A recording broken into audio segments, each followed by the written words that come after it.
Welcome to Modern Mythology, a podcast that explores the many intersections of story and system. In every episode, we will discuss some facet of how RPGs function as modern myths, providing a shared canvas for creativity and the collaborative discovery of new worlds.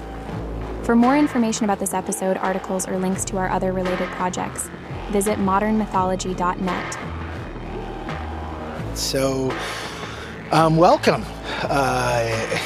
Jason Morningstar, you are our very first interview. We've just dropped our sixth. We have probably, Jamie, about 4 or 5 episodes in, the pipeline already. But you are our first actual interview, and hopefully more to come. That's fantastic. Thank you for having me. I'm so glad to be your first guest. So we're going to be talking about a couple things here. The first thing we're going to do is I'm going to have you sort of do a little introduction, tell us a little about yourself. I have a couple questions in terms of your game design and such like that. The format of our podcast is we usually do an actual play, which we played Zhenya's Wonder Tales on Sunday. So we'll certainly talk to you about our experiences. And then, I have some questions because our thesis, right? Our hypothesis here is that system drives narrative and the games that do so and what you can use in your games to do so. I certainly see a lot of Zhenya's Wonder Tales that fold in. And of course, that wasn't created in a vacuum either, right? So we'll talk about some of that. The first thing is, please tell us a little bit about Jason Morningstar and Bully Pulpit Games. Sure. So I'm Jason. I'm the creative director at Bully Pulpit Games. We are a 2-person shop. I'm co-owner with my dear friend Steve Seghetti. And then there are 2.5 people who work for us as contractors. So we're a tiny little company.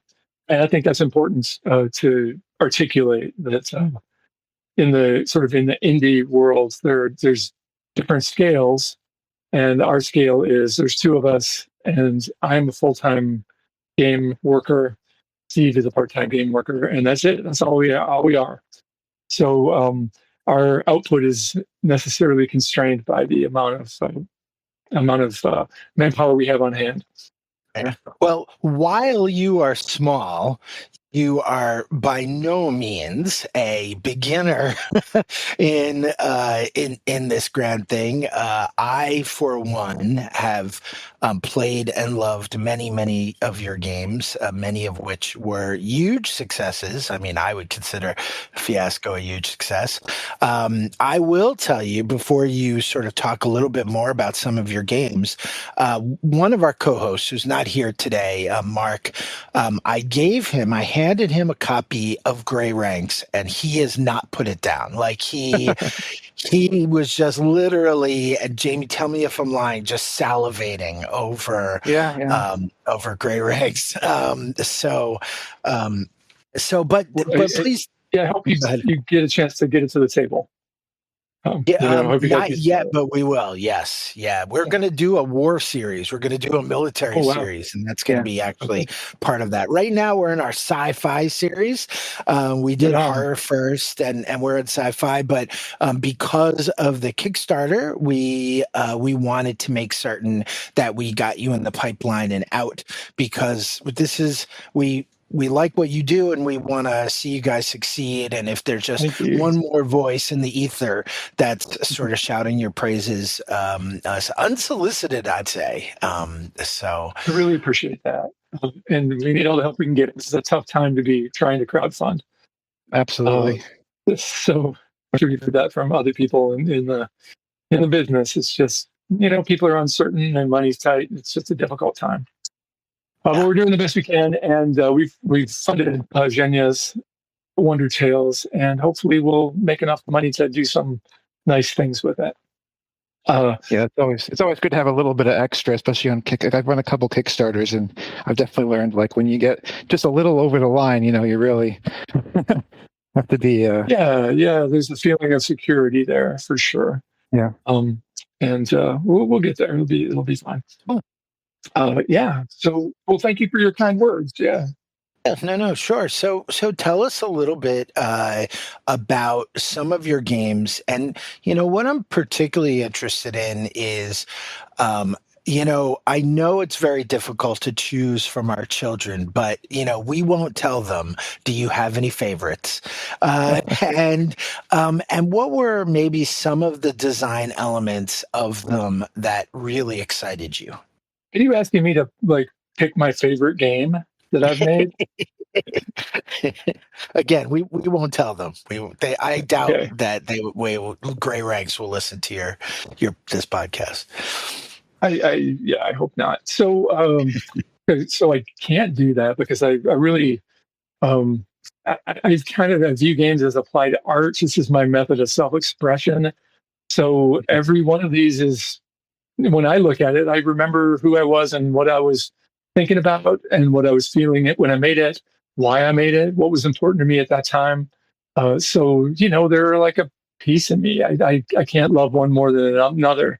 A lot of my games are kind of extended ruminations on games as a practice, uh, which sounds weird, but I'm often driven by questioning assumptions. So, like making a game that does a thing that games aren't supposed to do, or that a game hasn't done that I've seen, and that's a little facile because, of course, it's an old, comparatively old hobby. People have been doing this for a long time.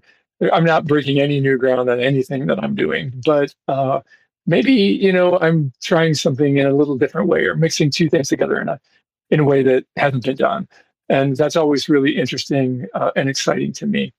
So a game that I will shout out as being one that I really love and that I don't think gets as much attention as it deserves is a game I wrote called A Green and Narrow Bed. And A Green and Narrow Bed's available on drive-through. It's a simple little PDF, and it came from two different sources. One was thinking about how we create moments of play, and thinking about how we always talk about scenes. Games happen in scenes, and you have a series of scenes, just like you do in a film, and that creates a narrative. So in A Green and Narrow Bed, my question was, what happens when you throw that out the window? What if you don't have scenes? What if the whole game is a single scene? What if it's about a single binary choice that you're going to make? And so this is a game where you get one scene and you get to make one decision in that scene. And I think it's great. I love it. So that was the sort of like the gamey piece of it. I was like, well, what kind of thing would that look like? And that slotted right into what I was reading at the time, which was Drew Gilpin Faust's book, This Republic of Suffering, which is about how the American Civil War shaped American society in the post-Civil War years. And so it's a game that really fits perfectly with that. It's a game about grief and revenge. You play a widow, and you get the opportunity to kill the person who killed your husband. And Wow. and that's the whole game. Everybody plays a widow. Everybody gets a scene, and that scene is you confronting the man who killed your husband. And what you do in that scene is entirely up to you, but essentially it's a binary choice. And it's just cool. I really love it, and I wish more people would engage with it. It's heavy. It's a heavy game, but I think it's talking about something that's universal and that's really worth thinking about. So, the ideas of revenge and forgiveness. Right.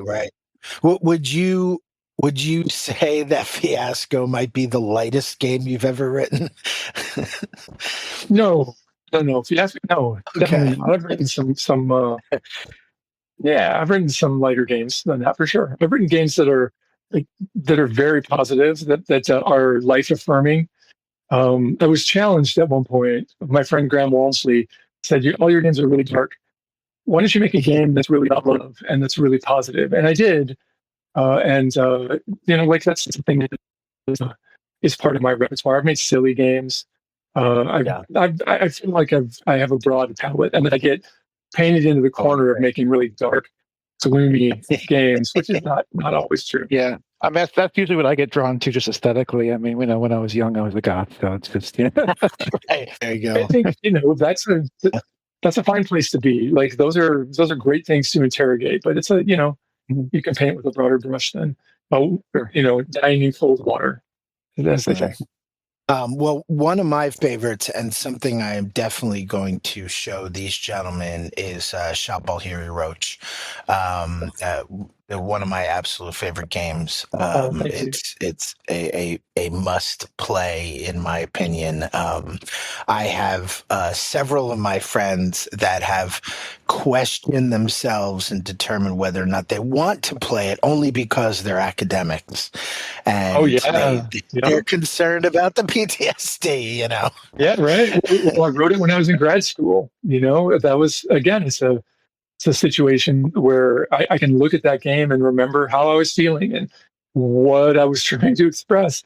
And I was really like in a black hole of academia at the time. And so I wrote a game about being in a black hole of academia. And certainly academics are drawn and repelled to it in equal measure. Right. as they are to actually being in academia. Yeah, right. Totally. Well, so we obviously on Sunday we sat down and played the first story for Zhenya's, and oh wow, okay, you played the Birdholes? Yeah, we played, yes, okay. yeah. It ended tragically, unsurprisingly. And I felt like we had a lot of success with it. It is definitely a different game than most of us have played. I maybe played something similar to it just in general, but we have a pretty wide difference in the games that we've played. Like I've played a ton of different games. I'm a dabbler. I was a collector for the longest time, and that's sort of like the role I play here. And Sean is mostly a D&D player. He's played a couple different games, right, Sean? But by and large, this format was very different. Yeah. But you fell into it right away, though. I mean, that's one thing I noticed that I thought was interesting. I mean, and I think it partially helped that Scott was kind of like, think about it like you're DMing rather than you're a player.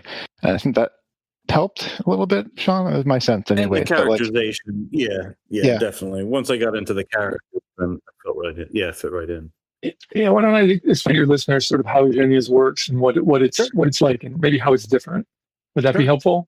Yeah, go right ahead. Okay. Remember also that we will be sort of splicing in or having another episode of the actual play. Oh, okay. Yeah. All right. We would love to hear your perspective and where you're coming from and stuff like that. Yeah. So this is a GM-less storytelling game. So there is no central game master. You're going to sort of facilitate for each other. It's designed for 4 players. You can play it with more or less, but 4 is really the sweet spot. And there are always 4 characters in a tale.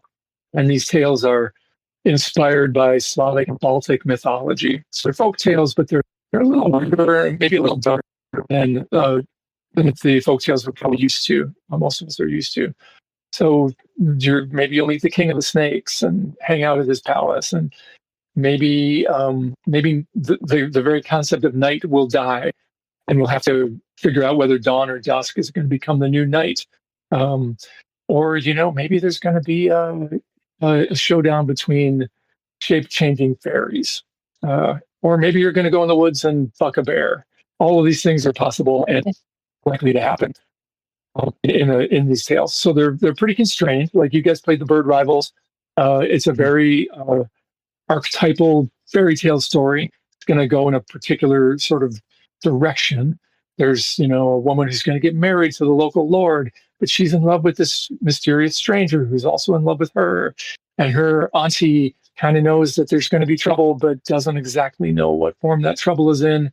And all these characters have little secrets that are going to come out and play. So it's going to follow the general arc of a fairy story, but it'll go in its own direction, and it's always going to be a little bit different. and it's definitely replayable in that way. So you have cards on the table, and those cards are some description of your character with maybe some secret information, and then 3 moves that character is going to make in the game. So, for example, in the Bird Rivals, if you're playing Pavel, who's the lord of the local manor, one of the things you're going to do for sure is offer Clara, your fiance, a gift. And when you do that, you flip the card over, and it's going to give you either more information or a choice to make, or a choice for someone else to make. And so the sort of the core loop of play is looking at the cards that are on the table, looking at the pieces of the tale that haven't been triggered yet, and finding a way to introduce them in the game. And when they've all been triggered, I guarantee you the game will be over. You will know that the tale has come to its conclusion. Right. That's Zhenya's Wonder Tales kind of in a nutshell.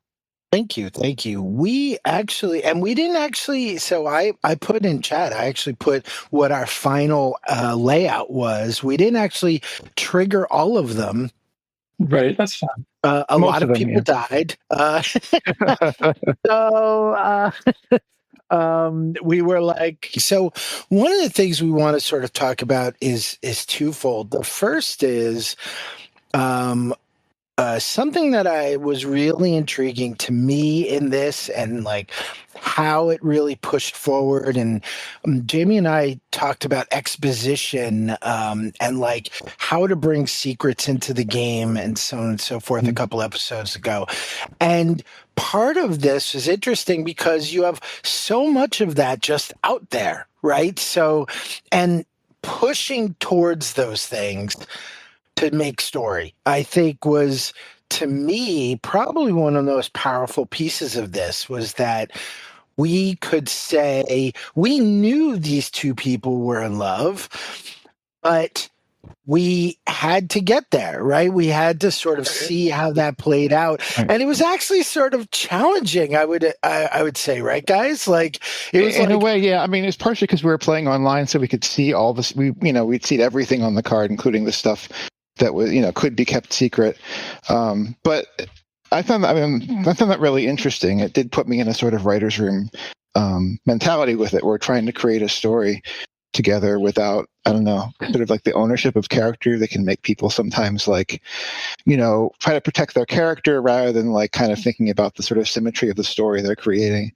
Yeah, I think that's a good way to look at it. And I think a writer's room is a good analogy. And the one you picked, the Bird Rivals, like it just says in your introduction that you immediately fall in love, right? I don't give you the opportunity to not fall in love with Andre if you're playing Clara. The 2 of you are going to be in love. And the game just hits the ground with that assumption. And one of the things that you have to do at some point in the game is confess that love. And so I'm kind of positioning the sort of the boundaries of narrative there, right? It would have been really easy to be like, well, here's a situation and you might find this guy interesting. Let's see what happens. But I wanted this, I feel really strongly that this needs to be a bounded experience that's going to, it's going to give you some guidance. And part of that guidance is making some assumptions and just kind of telling you the stuff that is probably not that interesting to get to in play, right? Like if I said, yeah, you guys need to fall in love, and eventually you're going to fall in love. Even that assumption is just going to take a while. So why not just be like, you're in love? It was love at first sight. It's a fairy tale. Roll with it. And then you can, move the narrative forward in ways that support that, and they get you to the really good stuff. And, falling in love is not as interesting as telling somebody that you've fallen in love. That's a moment of danger and precarity that's really fun to play. So, Yeah, it's also, I found it interesting that like, it's kind of like a good rule of writing. It's like you don't have to necessarily even explain why they're in love unless if it becomes part of the story that you need to explain it. Like in our playthrough, I don't think it was ever really like got into like how how they fell in love initially. It was just an assumption that we kind of went from. And part of the reason I feel like Zhenya's is really successful is because we understand, like on a deep level, we understand how stories are kind of supposed to go. And the idea that somebody would instantly fall in love is just part of that conversation. Nobody needs to question that. kind of like the fairy tale tropes too of it, where it's Exactly. just Yeah, absolutely. And you can, as a designer, I got to play with that a little bit. And as a player, it's comforting. I feel like it's a good backstop.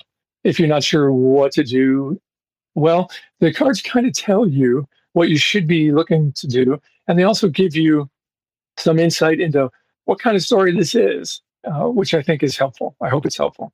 Yeah. I mean, I said I haven't played a game exactly like this before. I've played some RPGs that incorporate cards, like Invisible Sun, which kind of uses cards as sort of like a guide for scenes, but never just like a pure kind of story-based card game. And I wasn't sure how difficult it would be, and maybe it helps I'm a writer also. I don't know, but like it felt very natural. The only thing I kind of had to get used to was like not having the neutrality of the dice roll to fall back on.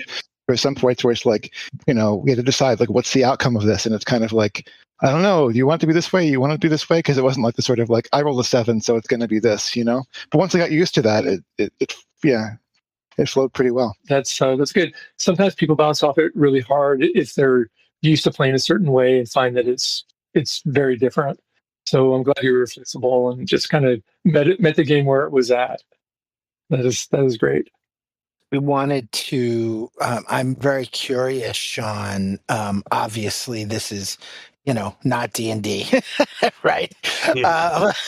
But what did you feel like you related to, and what really captured you about this experience? I think what got me really into the game, and I think as you're as we were describing the cards and the fact that we were all sort of reading off of the same information, was it encouraging you to set the scene together, which is something that as a DM or GM that I'm really used to and appreciate it here. I mean, it started off on on a rainy day, and and each of the cards as they went through, they encouraged us to add that flavor, like on top of what you're saying about the the characters' relationships and them being in love, but being able to be confident that the three of us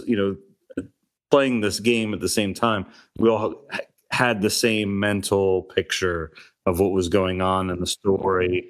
I think it was really clear that that's how that led us in that direction. I think something that was really interesting to me, Sean, was that one of the things you really latched onto, in fact, correct me if I'm wrong, it was the reason you chose Pavel was because of the art. Yeah, I mean, even before we started playing, because we were chatting about it for a while, I was looking at just the images of the characters, and and even the face or the backside of the cards, where you sort of start off, okay, I can see what kind of story this is. I already had a whole story in my head about Pavel and the potion that he was holding that you knew, he was going to have to give to somebody at some point. So when really going into it, I was just chomping at the bit to be like, okay, this character, and the relationship with this other character. Yeah. And really, but I really love the art too, because even the expression of the character, the expression of the character, also gave me some context to go with, in describing each character. So our artist name is Momatoes, and they're super great. I'm really glad to hear that. We feel the same way. I just love the way it turned out. Not only, obviously, again, unsolicited. I want to make that clear. Jason did not ask us to do this.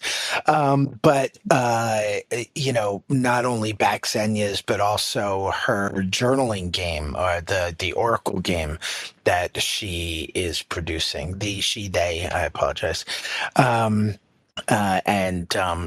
Just really love the imagery, and it just it completely pulled us in.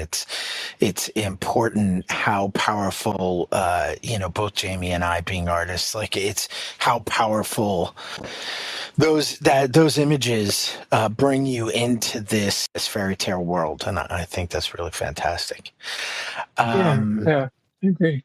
As a game designer, it's always really satisfying to collaborate with an artist and sometimes with an art director to learn more about your work, right? Like as soon as that art started coming in, I was like, yeah, okay. These are characters that I've conceptualized, but there's a broader world here that is just so good. I love the art for Zhenya. Right. Yeah. Awesome. It's super great.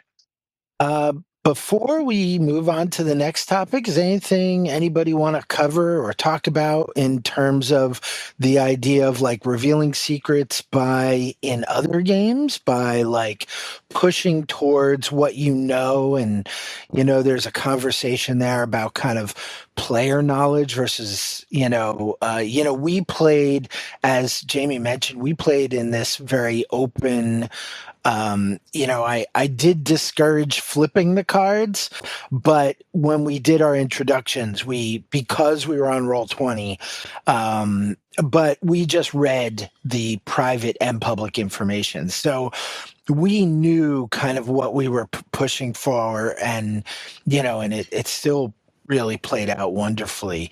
Yeah, I mean, it did show, a lot of times in RPGs, there's sort of this assumption that like secrets are supposed to be kept secret. We've talked about this, at least I think, when we weren't recording anyways, in terms of some games where it's like, a lot of times you can actually, kind of you don't need to keep those cards under the table all the time.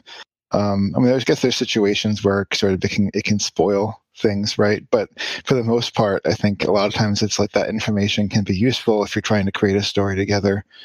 I agree. Yeah. There's you can play Zhenya's Wonder Tales with complete transparency, and it works just fine. Yeah. And in fact, if you replay, like if you were to play the Bird Rivals again, you kind of know these characters' secrets, and the game is in some ways even more fun because you kind of know what you're angling toward. So yeah, either mode is fun. Yeah, we did actually. I definitely would suggest people playing. So when we get the physical copy of this game, even though we have it on Roll20, like I definitely see us playing it where we're going to keep that private information private the first few times. Just to see, yeah.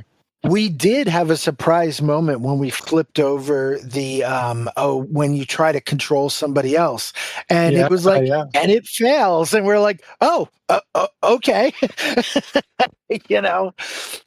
so that was kind of fun. That really led me to not want to look at the backs, and understand how we would drive. The character cards we kind of kept transparent, but the the action ones we kept secret. Yeah, we kept flipped over. Cool. Well, and so Sean, do you have like experience? How do you manage? Because honestly, we don't. Sean is new to the podcast as one of our hosts, and Sean, I'm very curious how you manage secrets at the table, and like, do you feel like this influences you at all in thinking about like how secrets manifest player knowledge versus character knowledge and things like that? Were you, over the course of the week or whatever, I know you were traveling, but have you thought about that much in this?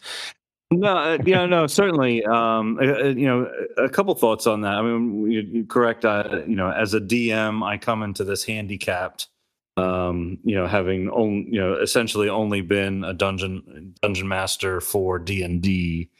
But I fell right into the storytelling aspect of this. One of the things I wanted to mention was the map. We took a look at the map, and I think that was really helpful in guiding, again, the art of the map and the way that it showed some of the other locations. Right, because we didn't even know what the locations were, but it kind of helped. Right. Yeah. Certainly, and but thinking about secrets too, it's something that in my Dungeons and Dragons games I've really gotten away from. Anything, slipping notes to players and things like that. And I find it, it's a source of conflict. It's a I don't want the players getting at each other with the idea that, there's something that somebody knows that somebody else doesn't know. So I find it much more enjoyable when, and similar to how we played, this game where we were all sort of driving at the same story and knowing, what the secrets that may be hidden from the characters are. Right. Yeah, players do have to develop that skill. Yeah. Yeah, exactly. And I encourage that at the D&D table for sure. And I think the way that we played this was essentially the same thing. And I think that really helps, helps everybody at the table have more fun, but also recognize that you're working together for that, shared story as well. So, in some ways, if what you're interested in is getting people more comfortable with shared narrative or with transparency, then a game like this, maybe you can throw it on the table when you're down a player some week, and make a chance to experience it in a really low risk, high trust environment and just kind of see how it feels. Right. Yeah, I was even having thoughts of bringing this out at work, like where I would never, I barely tell anybody at work that I play Dungeons and Dragons. But, bringing this into, a team setting and say, hey, we're going to do this thing. We're going to take an hour and we're going to tell this story.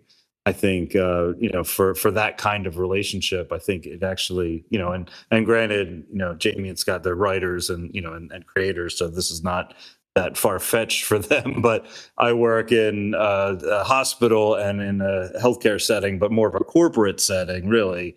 And I could see how this could be used as something where you bring strangers together. I don't want to say the word icebreaker, but but along the lines of more team builder, and that you're all coming together to do something together. That's something that is, something oddly enough you don't do a lot in the corporate world anymore. And less cheesy than most team building exercises too, which definitely helps. For sure. Exactly.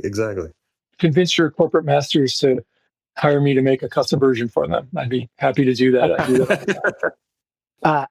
That's actually a really good segue into the next piece that I wanted to talk about, which is not only just safety tools, but basically the language of Zhenya's Wonder Tales in terms of a safe space, in terms of how you really introduce the idea of being a good guest, being a good host, and of course your comments, because the rules are very, very, very small, right? Very, very tight rule set, and I wanted to, I would venture to guess that both Sean and Jamie hadn't really encountered that in an RPG before. The sorts of way that it was conversed about.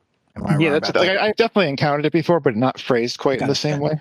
Yeah. Right. And I was saying, and please correct me if I'm wrong, Jason. I was saying that to me, this which was wonderful. I really loved the how that's addressed. But I was saying that you guys, if I'm not mistaken, are have definitely done and aligned yourself with some of the old freeform LARP stuff, where like you have these really super intense sessions and scenes ostensibly of of fairly heavy topics sometimes, and I felt like maybe that's where some of that's coming from.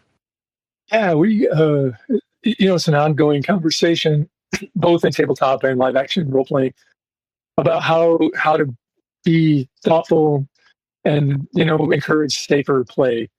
And that's the word I use, or the phrase I use, because nothing's safe, right? You can't make an experience safe, but you can make it safer, and you can be thoughtful about it. And sometimes just being thoughtful about it primes people to not need those tools, which is the best of all worlds. So then that's definitely been my experience. That by saying, hey, you know what? I care about you. I want this to be an experience you enjoy. I'm going to listen to you, and I'm going to expect that you listen to me. and we're going to play with trust, and we're going to try to play with love. And if you say that out loud, people will do it, and that's great, because you're priming them to have a positive experience, and an experience that's bounded by those ideas. So if at a convention table, I say, you know what, at this table, this is how we operate. We trust each other here. We're so lucky to be at table 16 because everybody at table 16 trusts and loves each other, and we're going to do our best to deliver just the greatest experience to the other people at this table. And we're going to trust that they're going to do the same for us. And if you're not feeling it, time is precious. Hit the bricks. Go find something fun to do. Right. You don't have to stay. Like setting an intention. Yeah. Yeah, right. Setting intentions. You're more important than this game. The door's open. You should be actively advocating for your own fun here, and the fun of the people around you. And just saying that stuff is so powerful. And it primes just a very positive vibe that rarely fails me. So that enters those kind of instructions in the rules still against it. Also, I liked the there was a piece in there focus on like taking a breath, like not only being present and like intentional about that stuff, but like just taking a moment and making certain that everybody is in the place that they need to be. Yeah, for sure. Yeah, and and again, the rules for Zhenya's Wonder Tales are like a page and a half or 2 pages long, so you can literally read them out loud if you wanted to. And if you're articulating those ideas, then hopefully people will feel a little more at ease because they know that they're going to be supported if they have to say, "Yeah, I don't like that. Let's do it a different way," or "You know what? This tale's not working for me. Let's try a different one," or "I need to use the toilet. Let's take 5." All things that could be awkward, if you're not in a sort of mindset where those things are normal. The last piece, before we talk, we will let you talk a little bit more about Zenya's in general, but the last piece I wanted to talk about is the consequences. So this is a moves and the idea of explicit stakes are, something that I love, something that I've really tried to incorporate into a lot of games that I run, no matter what it is. Could you tell us a little bit about your thoughts and your process in terms of what you liked about this, what you were going after, what sort of sparked this idea, and how you were going towards these consequences and managing, the how moves are structured. Does that make sense? Yeah, so some characters got 3 things that they're going to do during the game, for sure. Like in the Bird Rivals, Dorota is definitely going to treat Andre with kindness. That's the thing that she's going to do. She's going to be nice to him at some point. And that's important because it would be super easy to look at the way the relationships fall out in this game and for those characters to be immediately adversarial and never have a positive interaction. It would be very hard for that to happen. But all of a sudden, there's a card on the table that says that's not going to happen. At least at some point during this tale, Dorota is going to treat Andre with kindness. Well, that's interesting, right? So it allows me to control perception a little bit. And then when that happens, when Dorota does that, you have to make a choice. And personally, not great, but really interesting. So there's a little text that, about what's happening. But I'm sorry, this is a Pavel card. When Pavel treats not the Pavel card. When the Lord of the Matter treats Andre with kindness, he gets to choose to either appear old and out of touch or appear arrogant and weak. Like great choices as a player. I love that because either way, it's gonna put me in a bad light. It's gonna create this awkwardness that's really great, and in some ways it's a real 1-2 punch because as a player I'm like, oh okay, well I got to be nice to this guy. I create a scene where I'm nice to him and I'm punished for it, and I love that. And there's plenty of cards and plenty of moves that do that. The way they're structured in the game is that almost universally, not quite, but almost universally, the three things that you're going to have to do during the game are one of them is going to provide new information, expand the universe of possibility, and give you some more context. One of them is going to give you a choice, like the one I just mentioned. And one of them is going to ask someone else to make a choice about this thing that is important to you. And so if you think about it, there's four characters. That means that there's going to be four things in the game that are pointed at you for sure. Four things that are pointed at each of the four characters, and then four pieces of new contextual information that expands the texture of the game or gives away secrets or whatever new stuff. And that's the right amount. That's the perfect amount. And then there are four additional cards that are universal that are for situations that anybody might get into. Like it's pretty obvious that usually there might be some conflict, there might be some manipulation, there might be special things that happen based on the particular tale, and those ones are universal. So in the Bird Rivals, it's when you get in a conflict with somebody, right? When you try to hurt them or overpower them. And that's likely to come up. I'm sure it came up in your game. Well, and that's kind of interesting because that one, the one about basically control, right? That Okay, when you try to control somebody, it just fails. And on one hand, the part of me says, well, wait a minute, doesn't that mean that players are going to, over time, just make sure they avoid that? Is that the game saying, hey, let's not try to control each other? On the other hand, then Jamie actually did still try to do it because it's an anyone card, and we can repeat the anyone cards if we read that correctly. You did, yeah. Tried to control somebody and it failed again. So we had two instances, even though we saw what the outcome of that was going to be, which was kind of interesting. I think that's great. And that's playing to fail, right? Playing to lose, which is a very valid way. If you play Fiasco, you're playing to lose all the time. So that can be very satisfying. And in a situation like this game, the stakes are low, right? You're going to play a tale in about an hour, maybe 90 minutes usually. And your ownership of that character is pretty loose. Right. If they die, if they're humiliated, if they're driven out of town, if they're exposed as an evil witch, whatever, it's just making things more interesting. You don't have to fight real hard to hold on to them. Exactly. Something like that is, it's a good choice. Because it's a fun choice. Yeah. Jamie and Sean, what did you feel about those choices? Like, did you... some of them were obviously, it was funny. We didn't actually get to Clara declaring her love because, Andres did it first. Because Clara decided to attack Andres when she realized that Andres killed her family. She just attacks him, and of course the answer to that is, hey, who's going to die, right? One of you is going to die. It's a very bad outcome. Yeah, and it ended up being Clara, which was kind of fun. But yeah, what did you guys feel about those in terms of influencing other games? Did it make you... I find that Apocalypse World and this and its ilk, right, where you have these very discrete set of choices in front of you. It's this thing does these.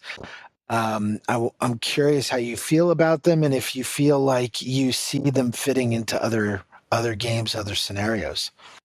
I just going back to what we were talking about, the buy-in and the characters, and again, and hopefully my relating this back to Dungeons and Dragons is going to help other people relate it back to what they're familiar with.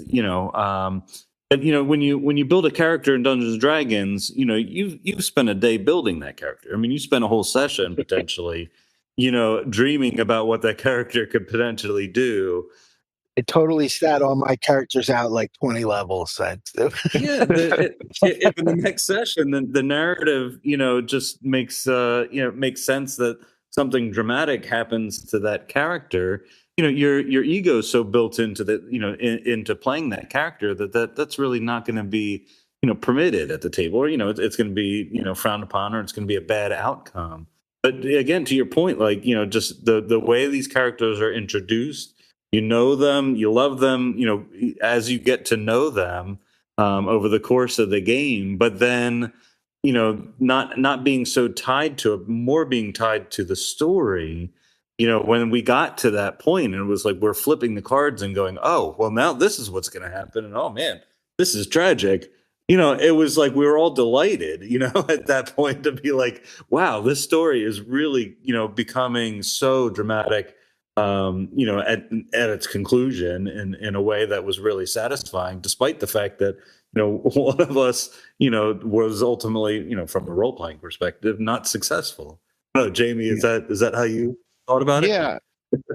I mean, this is like something I have some players who are, very good at like sort of like driving towards the like kind of like the meta perspective of the story rather than like what's best for the character. And then other players where it's like sometimes it feels like it's a struggle to kind of get that perspective to happen because the identification is so strong that it's like every time there's an opportunity to quote unquote fail, it's like, oh no, which can be a dramatic thing, but it can also become like a sort of limitation. You played it, to that. It did bring that out for me a lot. I think that was an interesting element of it. I think it's so powerful to, and we talk about like GM tools and storytelling tools, particularly in like economies of trust and social contract, where GMs in a lot of games can just pull out anything, right? They could do just about anything, and I think games like this, and then of course Apocalypse World, where yeah, right.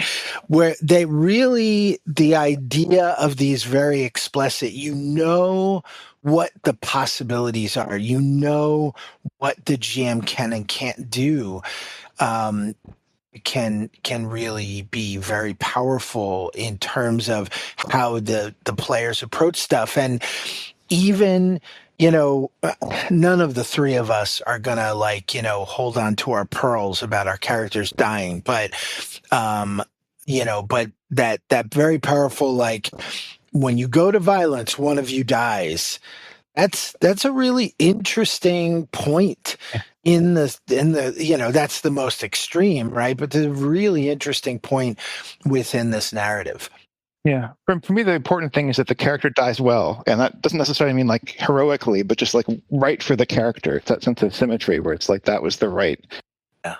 100%. Yeah. And in sort of a story like this, those deaths are earned, right? It's right. Part of a fairy tale. People die. That's part of the lesson that they have to impart.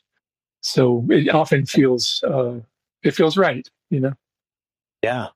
Last thing I want to say about this is that, was there any point in time, Jason, that you considered like throwing in like a D6 or anything like that? Was there any point where you were like, we want some randomness in here, or was it very intentional from the get-go to say, no, it's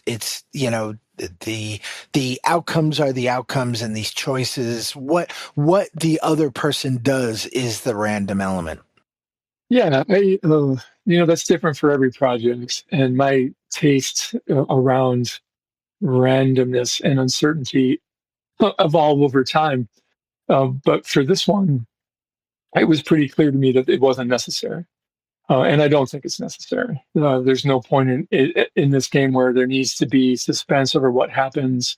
You own a card, you get to interpret it, you get to invite someone else to interpret it. Somebody has authority, and they can decide. So I felt confident that that would be enough. You'd be surprised by the choices that your friends make. Yeah. Right. So no. Yeah, I think there was one or two moments where we were like, I don't know what my character would do. You know what I mean? Like that was the only piece of the equation that. Yeah. But that was familiarity too. Right. Well, and also you can't make a wrong choice. The Right. choice you make will be the right one in this context. So. Right. Yeah, Sometimes it feels a little awkward, especially in the beginning. I think we just sort of lank around with it, and I hope you're able to listen to it and those decisions make you smile. But I'm sure they will. but there was definitely points in there where, like Jamie said, like familiarity, where we got much more used to just making those decisions, where sometimes running towards conflict seems, and towards drama seems like is counterintuitive, right? For sure, And yeah. I think those were the pieces where looking at the cards and very, very in the beginning, we were very important to say, look at the cards and you're going towards those things. This scene is meant to bring these things out, right? And you're just running towards conflict. You're running towards those awkward moments, and not necessarily running towards violence, but but we knew it was going to happen because it was right in front of us. Right. Yeah, yeah. It's as a potential, like it's sitting there like Chekhov's gun, like Right. it's tempting you to explore it because when you turn a card over, something interesting happens. So, Yeah. yeah, that's definitely by design too.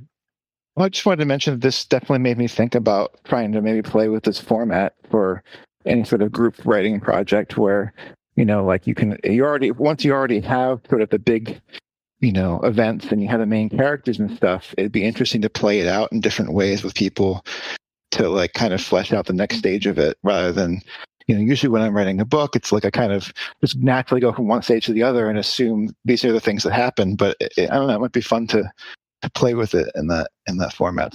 I do a lot of the choose your own adventures, and that's ostensibly what we have here. Is like, where does that branch out, But there's right? the Yeah, interpretation layer to it, which makes it more. That's where not randomness, but where the variations seem to come in was in how we interpret the limited information that we have to kind of flesh it out, and that's where it can go in different ways. Yeah, very Yeah. much so.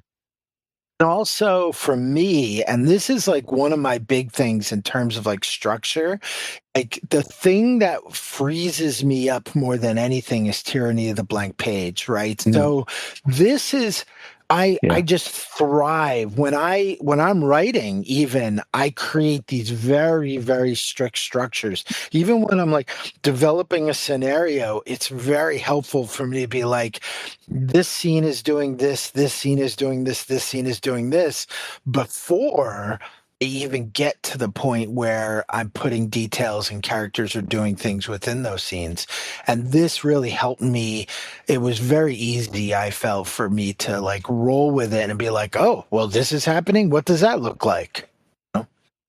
Yeah, and, it's a pretty simple format.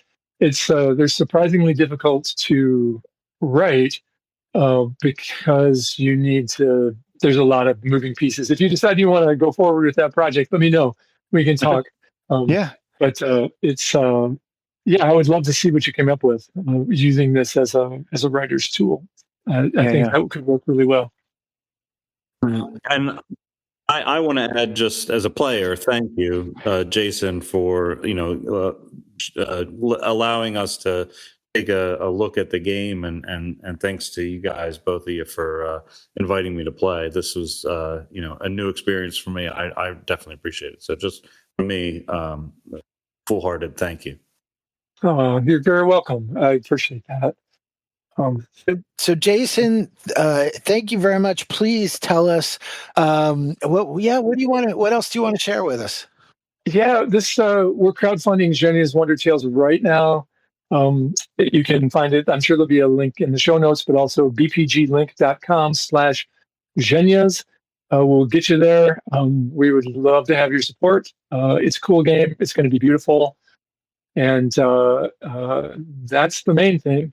If you want to say hi to me, I'm at JM Star pretty much everywhere. And I'd love to say hi to you. Awesome. When's the end date for the because I know it's within like 2 weeks, right? Yeah, it's pretty soon. It will end in 8 days. Oh, wow. Okay. Well, we have to get going then. Awesome. It ends Well, on 3 April. oh, nice. Well, Jason, it's been an absolute pleasure. Thank you very much for coming on and talking to us. And when we'll let you know when we play Shovel, Hiri, Roach, and Grey Ranks. Yeah, please do. Well, Scott, Sean, Jamie, it was lovely to talk to you. Thanks for having me on the show. It was a great conversation. Appreciate it too. Yeah.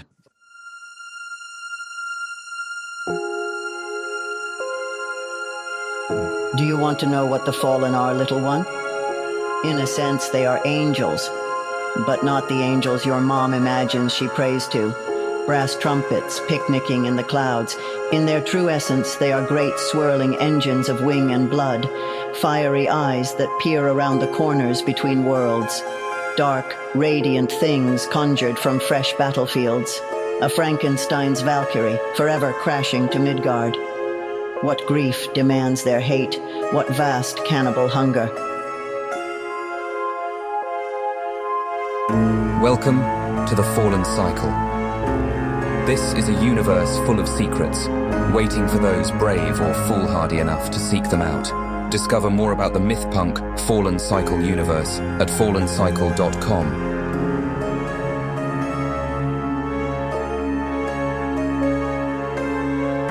Alrighty.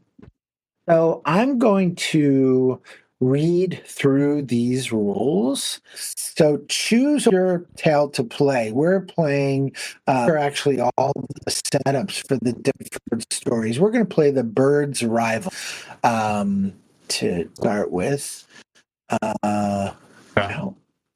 There are 6 introduction cards intended to be read aloud. Zhenya has 1, and each character in the tale has an introduction card with an illustration on it. The final card explains how scenes work, offers a few suggestions on how to begin the tale. That's this one, and each of the character cards, and we'll get to those in a second. There are 12 character move cards, 3 for each character. So, for instance, here on this character, there's 1, 2, 3, right surrounding the character. And then the bottom. So, if looking at this character, you could see the 3 cards around that character, and then there's 3 cards around Pavel, and 3 cards around, and so on and so forth. Does that make sense? Right, and there's like shared cards in the middle. Yeah, I see that. And then the 3, is it 3 or 4? Sorry. 4. Yeah, 4. And then there's 4 shared cards in the middle, right? That anybody can use. So if you basically what's going to happen, well, let me read the stuff and then we'll go from there. There are 12 character move cards, 3 for each character except old Zhenya. There are 4 move cards labeled anyone that sure enough any character may trigger. Place each character's card near one another, forming a square around the play space, which we have, and place the 4 anyone cards in the center. All cards should be visible to everybody. Friends. So invite some friends to play. Hey, friends, how you doing? 3 plus you is perfect, but a tale can be told with fewer or more. So basically what's going to happen here is that we'll each choose a character of the 4, and then one character will actually be sort of a shared resource that whenever we feel is necessary to bring that character in, one of us can kind of take over, or we can swap control of that character, right? Hospitality. When Zhenya is host, you are expected to be a thoughtful, fully engaged guest.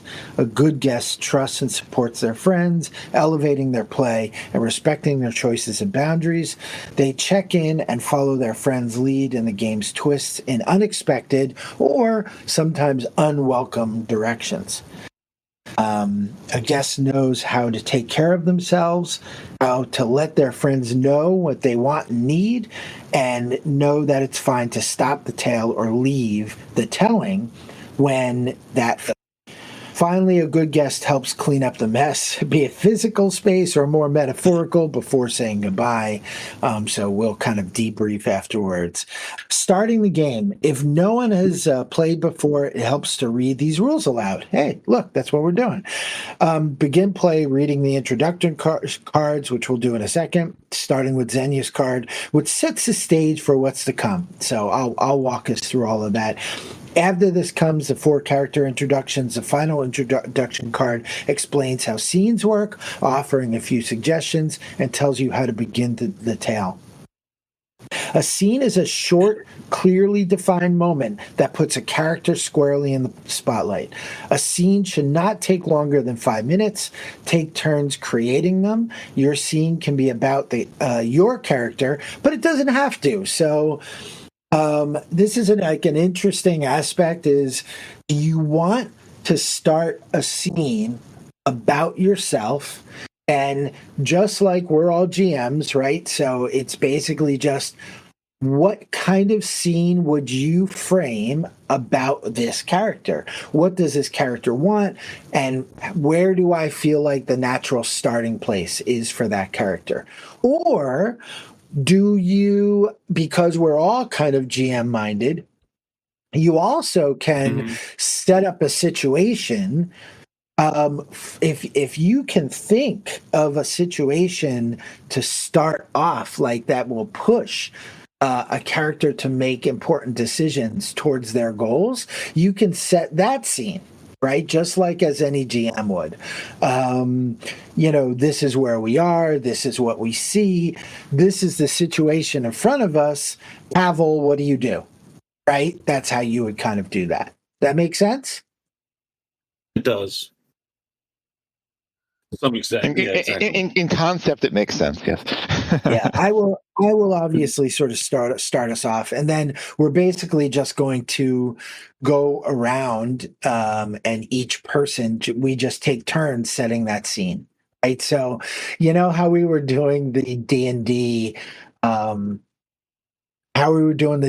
like we would rotate who the GM was for a season, right, of our this we're literally just swapping GM role every scene.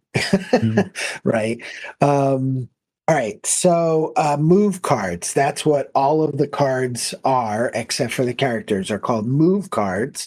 And move cards are basically like, if you read them, when you get married, when you protect Clara from Andre, when you confess your love for Andre, when you resort to violence.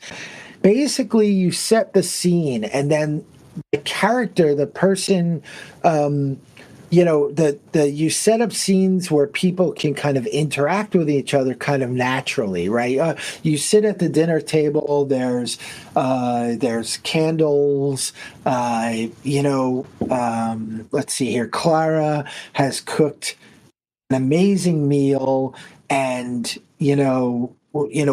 how does Clara break the ice in this sort of like tense meal? And Clara says something, and if we play that out until one of these things naturally happens, that's what's going on. All right, so Zhenya says, not all is as you see, and sometimes the truth itself can be a lie. Welcome to Zorovna, where a simple maiden is to marry a great lord, but as is so often the case, nothing is as it appears. Great mysterious wheels are in motion, and foolish hearts will be first unburdened and then broken. Oh, this will be so much fun. So, in looking at the 4 characters, we have, and their moves, we have Clara and Dorada, we have Pavel and Andres,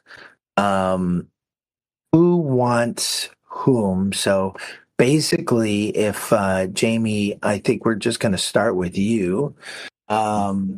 If you want to just pick somebody and flip that card.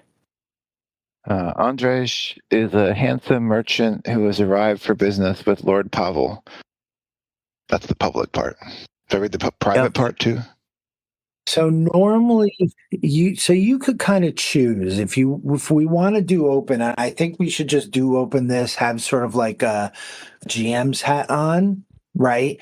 And I think, well, everybody for now will know all the private stuff. You can run games where basically, remember, like if we were sitting around a table, we could do this without everybody seeing it, right? And I know there's ways to do that in Roll20, but we're not going to worry about that right now. But you could conceivably pick that up and then read it, right? And as you as a player, and then put it back, right? Kind of idea. So the private part then is you're a shape-changing Vrana, a crow fairy. You love of shiny things and hate owls. You've brought Pavel, an alchemist, to the crushed skulls of owl fairies, Silva. You killed these yourself many years ago. You will stay for the wedding. You met Pavel's fiancée, Clara, and instantly fell in love with her. There you go. That's very interesting. Very Jamie character. That's awesome. Yeah, exactly. Sean? And Sova is this concoction of crushed owl fairy skulls. Yeah, and they call it Sova. It's so common. So. Yeah, it's got a name. Pavel, Zarovna's lord, Pavel, is a kind older gentleman who fancies himself an alchemist. Tomorrow, he will marry a local girl named Clara. You love Clara and wish to make her happy. Your wedding gift to her is a potion that will restore her memory and unlock the mystery of her early years and hopefully her family. You secretly hope Clara is a lost princess. Such cases are not unknown. There we go. All right, well, that's an interesting backdrop to Pavel here. I knew I saw the potions in his hand, and I wanted him to have a lot of focus on wanting to make people do things with those potions. So I immediately thought that had something to do with this character when I saw the picture. And here he's got a potion that's restoring memory. Oh, so this is an interesting decision for me, right? Because I could either play Clara, which is ostensibly Clara's agency being like, who does she pick, right? Or like being embroiled in this love triangle. Or I could play Dorada and have Clara then be a shared resource. And it kind of like removes the character's agency, not the player's agency, right? But the character kind of becomes a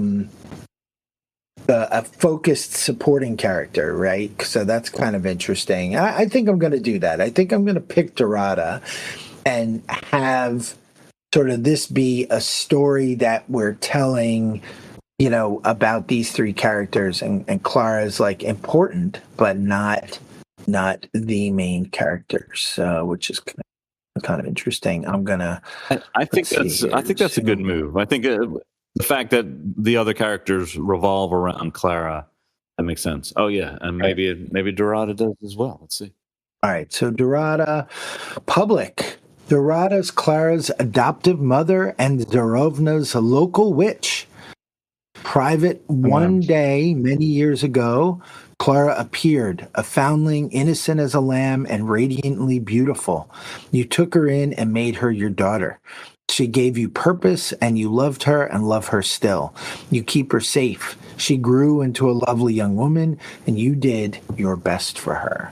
All right, so Dorada, obviously, getting back, Clara just showed up at Dorada's door to the local witch. And let's just read who Clara is and what Clara knows. Clara is Zaranova is preparing for Clara's wedding to the local lord, Pavel, tomorrow. Private, you don't remember your early life. You always had the same nightmare. You were in a nest when a terrible blackbird blots out the sky, and you were thrown unfledged into the darkness. When you met Andres, you knew he was the love of your life. Last night, you fell into a dreamless sleep for the first time. Interesting. It's interesting that, of course, that is a blackbird, because we know, the audience knows, but of course the characters do not know that Andres is in fact a crow fairy, a shape-shifting crow. All right. Describe your character's appearance and public background to one another. Place them in Zaranova. What is it like there? Set the stage in rainy weather. So we'll start where the character that they want to focus on is. A scene is clearly defined moment that spotlights one or more of the characters. For example, Clara spies on a mysterious Andres instead of doing her chores. Andres visits the village witch Dorada and her beautiful daughter. Dorada is fitting Clara for her wedding dress and offering her advice, or Pavel's sudden extra wedding guest makes him a little uncomfortable. When you're ready, begin with a scene. So, I will start us out. I like the idea. I like the idea of starting with Andres is trying to watch Clara from a distance. So we are getting a little bit of an obsession vibe from Andres, if that's okay with you, Jamie. That but whatever you should be doing for Lord Pavel. So, so I think you're on a branch. I think you're on a branch, looking through a window as Clara sort of stares into a mirror. Preparing for her wedding day, right? Yeah, just maybe brushing her hair, apprehensive about the whole thing. Singing some forgotten tune that just kind of comes to the surface. What is, Sean? What do you think that tune is? What do you think she's singing about? It's sort of unconsciously. It's definitely another place. There's something about her that doesn't want to be in the here and now. Certainly apprehensive about getting married. Certainly, wanting to imagine herself in a different life. So I think that she's probably singing some music of some far off land or someone on the other side. Somewhere on the other side of the countryside that would not have been a Zarovna standard, but maybe more something you would see or hear if you were invited to some of these other places like the Palace of Night or the Hall of the Snake King. You can only imagine what that music is. Yeah, I don't know how much Disney you guys have watched, but wasn't that Bella's song in Beauty and the Beast when she's like talking about her books like being somewhere else? Wasn't that from Beauty and the Beast? But yeah, and her whole song was a foreshadow, as like so many things in Beauty and the Beast were, but the song, at least in the live action version, I think probably in the cartoon version, describes the chapters of the book that she's reading, but it's, she doesn't realize that she's in love until chapter 3. Thing. Right. So I imagine I'm like fascinated watching her, but then she's like playing with her jewelry, and like that starts catching my attention, and probably he's like really tempted to fly in and snatch that away. Sorry, it's just funny about a crow obsessing about the glinting of the jewelry. Yeah, it says that he likes shiny things. So. Yeah. I think that do you want to go and like land on her her door sill? Like, are you that um are you willing to be that brave? Are you willing to be that no? Right. This is the part where I like I naturally like will like lean on the dice and like let the Right. dice decide, you know. So I'm kind of like, I don't know. But I mean, I guess it would be interesting if you know if I can't resist it and you know fly in and try to snatch her pearls away or whatever. So of course you know that she's supposed to marry Pavel tomorrow, and Mm-hmm. I think part of her song, and in terms of like being somewhere else, you actually hear some of the verse as you sit there on the windowsill. And she doesn't really quite notice you. She's just really just absent-mindedly. In fact, she's not even thinking about the song that she's singing, right? And Yeah. she's brushing her hair, and you realize that she seems to be singing about a place that you're familiar with. That, you know, a place that she'd kind of rather be, that she feels like maybe this place is tawdry, and of course the rain's coming down, and it's always chilly, and you feel like you're constantly need to get near the fire to warm your feathers. Do you feel like this is a point? Do you want to take this sort of like dreamy scene and maybe try to influence her in some way? Maybe maybe not, like convince her not to get married. I feel like he'd be worried about giving himself away right now. I think like he's like pulled to want to to confess to her, but like you know he hasn't made contact with her at all. Yeah, she's swatting away him picking at her ears. Right. Right. All right.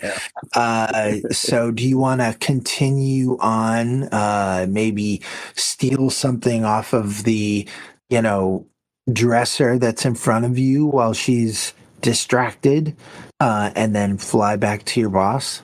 Yeah, I mean, I think I'm getting ready to fly away, and then like one of the gems or something on her jewelry kind of glints again, and just without even thinking, I just kind of flap in and grab it and try to fly away. Well, I feel like he's probably going to want to go to Pavel now. Yeah. So you go to Pavel. I think we open the scene with Pavel. Sean, Yeah. do you want to? And just one comment about taking that piece of jewelry is also maybe with purpose, and that now she's going to be missing one piece of her outfit that presumably was given to her by Lord right. Yeah, like her wedding outfit. Yeah.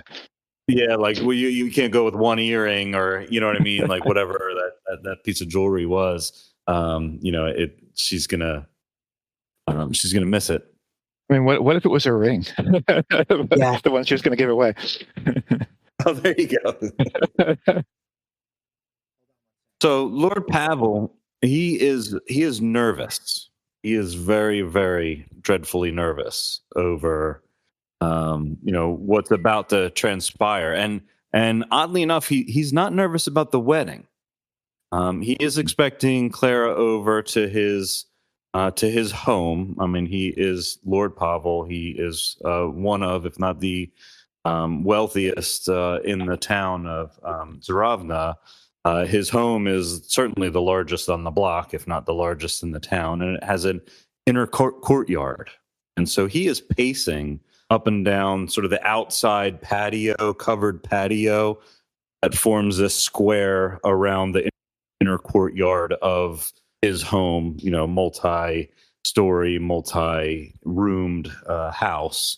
And he has with him the potion for Clara that he intends to give her to win her over by hoping to restore her memory, and her just being so grateful at the fact that he has done this thing for her that's going to win her over. But he's not one to take any risks with just expecting that she's going to like him for who he is, despite his wealth and fancy clothes and jewelry that he gives to her. So, he's an alchemist and he puts potions together. So on top of the memory potion that he has made for her, he has also made something of a love potion to give to Clara that he is disguised in the, bubbly, fancy, sparkling mead in a corked bottle that he is going to also give to her. Just MDMA. After this evening, after he gives her the memory potion. So she really needs to get both. I think you're missing an ingredient for one of them, though. Oh, certainly. I mean, and his ingredients, like, he doesn't gather his own ingredients. So when he goes out and he asks somebody for an ingredient for the alchemist potions that he's making, perhaps the merchant who's coming to town to get it. Yeah, and they come back with whatever that they think met the requirements, but certainly, yeah, neither of these potions could actually do what they want. I mean, certainly the love potion could actually be a polymorph potion rather than. It'd be funny if because he's expecting to meet with Andrej. It'd be funny if the ingredient that he needs is supposed to come from Andrej. I mean, that's what I was thinking. that Andrej is bringing him the last ingredient for one of those potions. Yeah, And what Pavel's really nervous about with this whole thing is, he has tried to set the stage and he has thought through everything that he's going to say to her and how he's going to ensure that she imbibes one potion after another. But remember, with the love potion, it's the important thing about that is once it's taken and it takes effect, the person has to lay eyes on the person that you're trying to, that you want to, have them fall in love. With Pavel, it's, of course, he needs to be present when she takes the potion and nobody else. They have to be alone. Right. Otherwise, she will fall in love with the cat. Or maybe she'll turn into a cat, one or the other. But he's trying, he thinks he has set this all up so that it will work out exactly as planned. However, that is, that's what he's nervous about, is just ensuring that when she comes around, all of this is going to go exactly to plan. So one of the things, what we want to do here is we want to basically push towards interacting with the various characters. And, obviously we're sort of building up to tomorrow is the wedding, right? So at some point in time, we'll get to the wedding. But let me suggest in your scene, and this is up to you, that maybe Dorada has come to visit you. And she knocks on your door. And that would make sense. Yeah, certainly. Yeah, so describe you answering the door, and I can play Dorada and what she's there for. Well, that's a little bit of a shock. Takes me out of my pace, out of Pavel's pacing, and right. He wasn't expecting Clara so soon. She might have come early, which would be bad. Not everything's quite ready yet, but then in a way, he runs over to the door. Opens up the big, double doors to the inner courtyard with the rain falling all around. Wants to make sure he's not keeping anybody out there for too long, and is slightly relieved, but then mildly annoyed to see it is Clara's adopted an old mother. Woman, right? An old woman, yeah.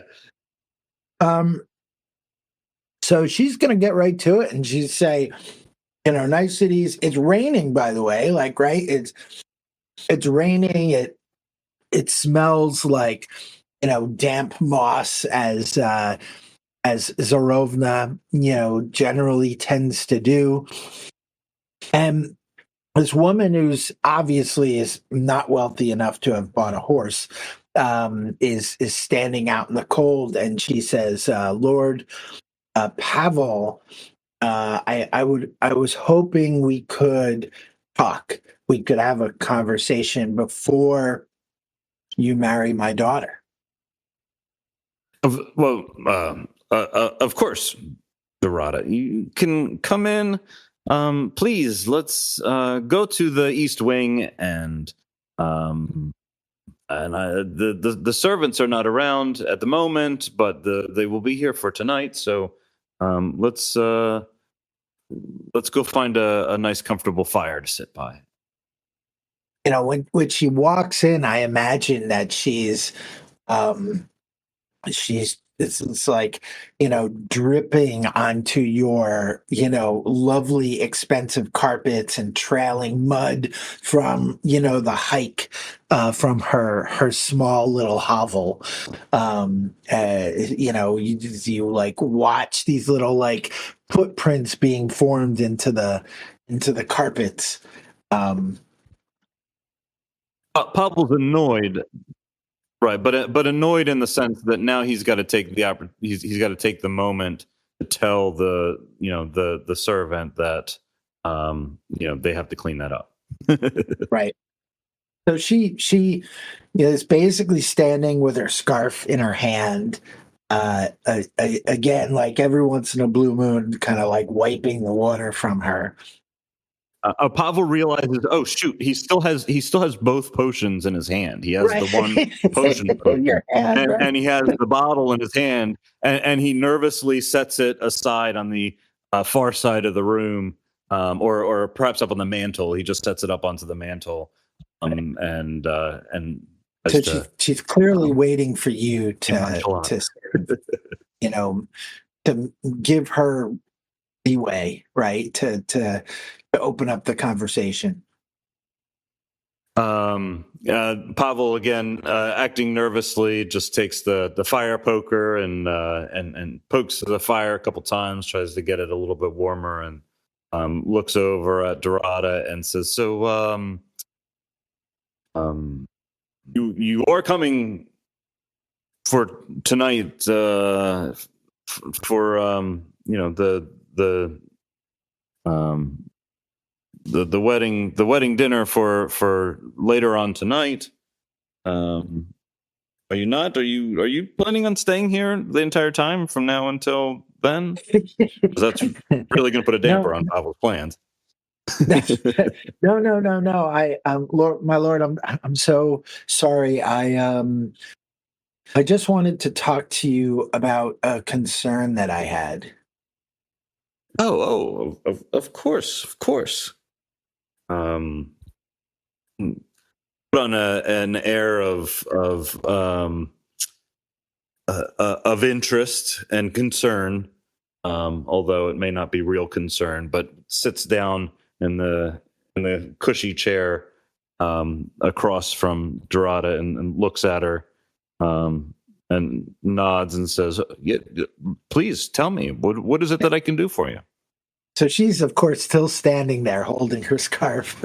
And she's, so, well, I don't know how to say this, but I have concerns about your your servant. Have you noticed how he looks at Clara? Now, of course, like, Dorada doesn't know that Andres is supposed to give you the missing ingredient to one of those potions, which you have not determined which of the two is incomplete, right? I would say love potion, but either way. It's up to you. It's up to you. When you share your concerns about Andres with Lord Pavel, his clothing a shade too black, his animated arms too much like wings, you know that Andres isn't what he seems. He's truly a Menavec, a shape-changing demon. He is here for Clara, and of that you are certain. Telling Lord Pavel, who loathes you, will earn you his gratitude and protect your adopted daughter. ask Pavel to choose one, to either confront Andres or make peace with Dorada. So you can't do both. You have to do one of those two things. Well, all right. Pavel is already impatient with this conversation. Dorada, you mentioned several servants, and I know you tend to be vague, and you yourself are vague, and but I'd like you to get to the point. Specifically, I've got lots of servants. Who could it possibly be that you are referring to? The idea that she is vague, are you trying to insult her? Yes. I'll even go as far as to say your mind is vague, and it's evident in the way that you speak. And feeble and old. When you insult Dorada, your fear and weakness masquerade as cruelty. And a muttering hag who urinates in bottles that much of a threat to you. Ask Dorada to choose one. An old witch might hint at the terrible power of the old ways, or Clara observes the whole thing. Now, I assume by insulting her, you're choosing to confront Andres. Yes, and of course, very dismissively, I will say that I'm going to see Andres tonight. He's supposed to come here anyway, so I will certainly be addressing your although be it pithy concerns about the way that he dresses and the fact that you think maybe he is using black magic when in fact. Dorada, I don't know. You're the one that pees in bottles. Right. I have to either hint at my terrible power or have Clara observe the whole thing. All right. So this is what I'm going to do. I think she is going to do the whole Gandalf maneuver, right? That she's going to gather the all the light to her, and that the room grows dark and the skies are alight with lightning, and that she's going to try to frighten you. She's gonna, the two people in Lord of the Rings did this. It was Gandalf and then, of course, Gladriel, right? And I'm trying to cow Pavel. People will love me and despair. And I'm gonna do when you try to in control over somebody. So.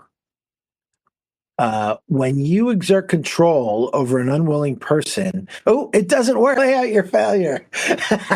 Awesome. So I'm going to say, especially since this is your scene, what happens? How do you react to? Is it Dorada not being able to summon the power, or? I think no. I think the lightning strikes. I think the flash happens in naturalistic terms.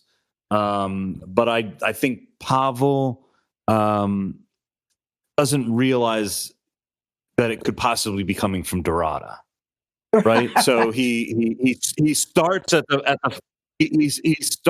flash of lightning. He trembles again at the thunder clap that follows, and sees the flash around, and he looks back and forth, and then recognizes that there is some ill will and old magic force at afoot. Hand, right?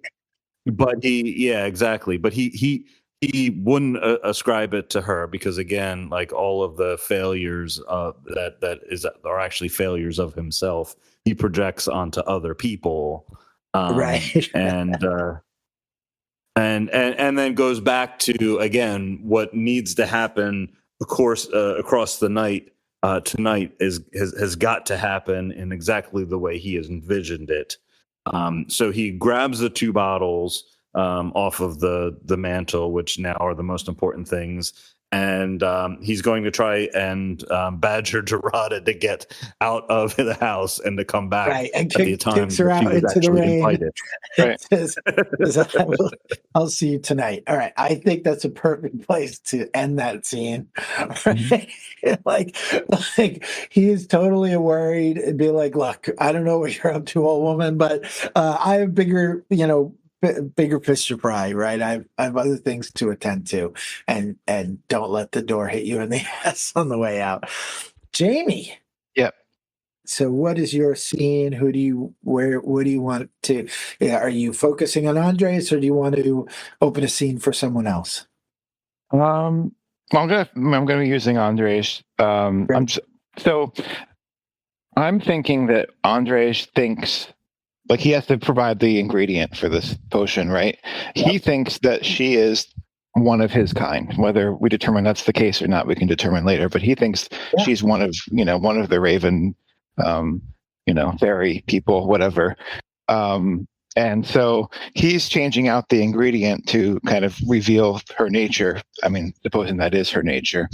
However, he also feels antagonistic towards Pavel. So I'm thinking he's going to approach Pavel with the ingredient, but then be like, I'm not going to give it to you unless if you follow this challenge. I'm just trying to think of what sort of challenge like a fairy would give, because it's not like going to be like a test of strength or something. It'd be something more, like a scavenger hunt or something, I guess we can play that out. So, so then I appear on the doorstep kind of conspicuously quickly after Dorota has left, and, knock on the door. Pavel is entirely annoyed again at the interruption, really just his thought process, and wanted to get back to it. He does realize he's got the bottles in his hand, so he's going to quickly duck into the dining room as leaving whoever's knocking on the door still standing in the rain, so that he can put the bottles on the table, where they need to be ready for tonight. And then goes back to the door as the knocking continues. Yes, I'm coming. Please be patient, and open up the door. And so when you open the door, I say, you're expecting me, weren't you? Yes, Andres, you are my favorite. Thank you so much for coming here. Did you bring the thing that we need? You're my favorite as well. Yes, I found the ingredient. It was very difficult to get. So difficult, in fact, that I was wondering if you would indulge me in a little test of your wits.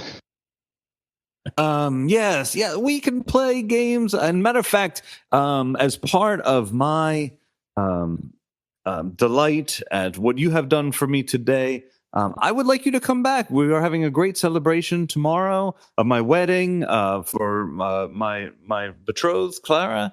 You can come. You have proved yourself a worthy person, and I think you should certainly be a guest. Yes, be a guest at that wedding.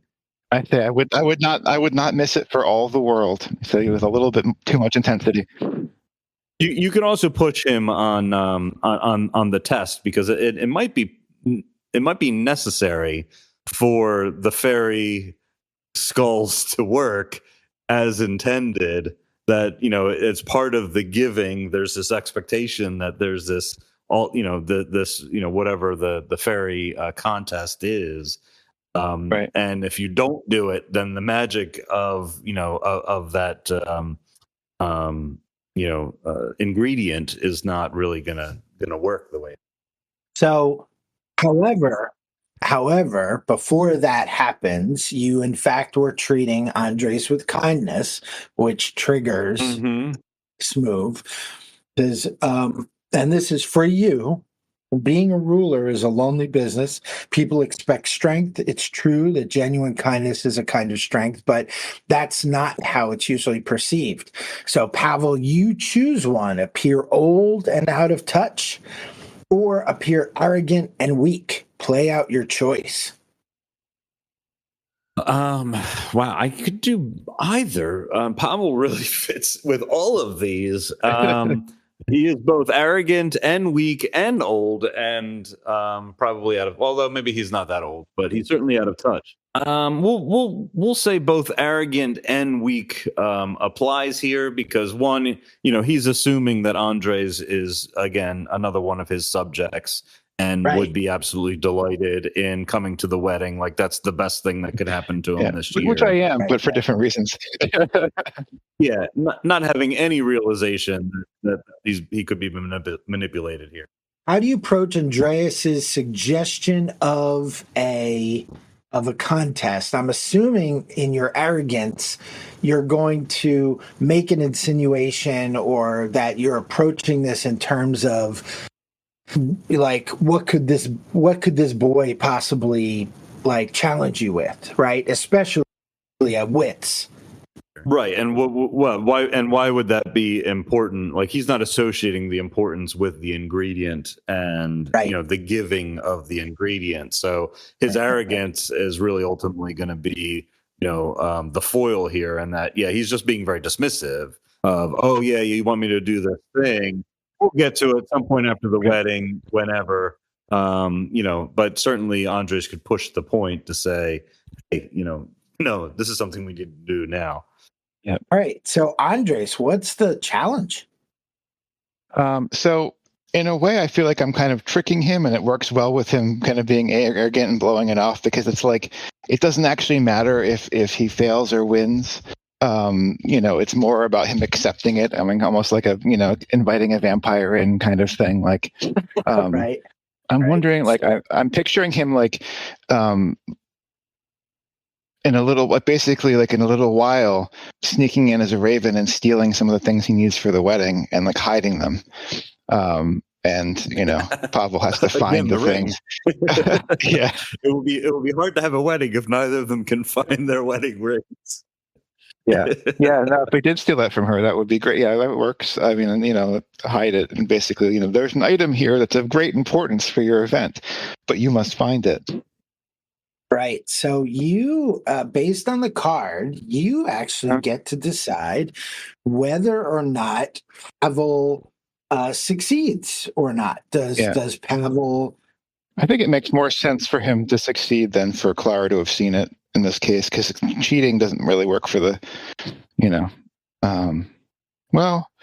So you choose one. Yeah. You defeat him, but Clara sees you cheat. Okay, but he defeats you. So yeah, I think so. He finds. All right. So here's an interesting thing, Pavel. Where do you find the item?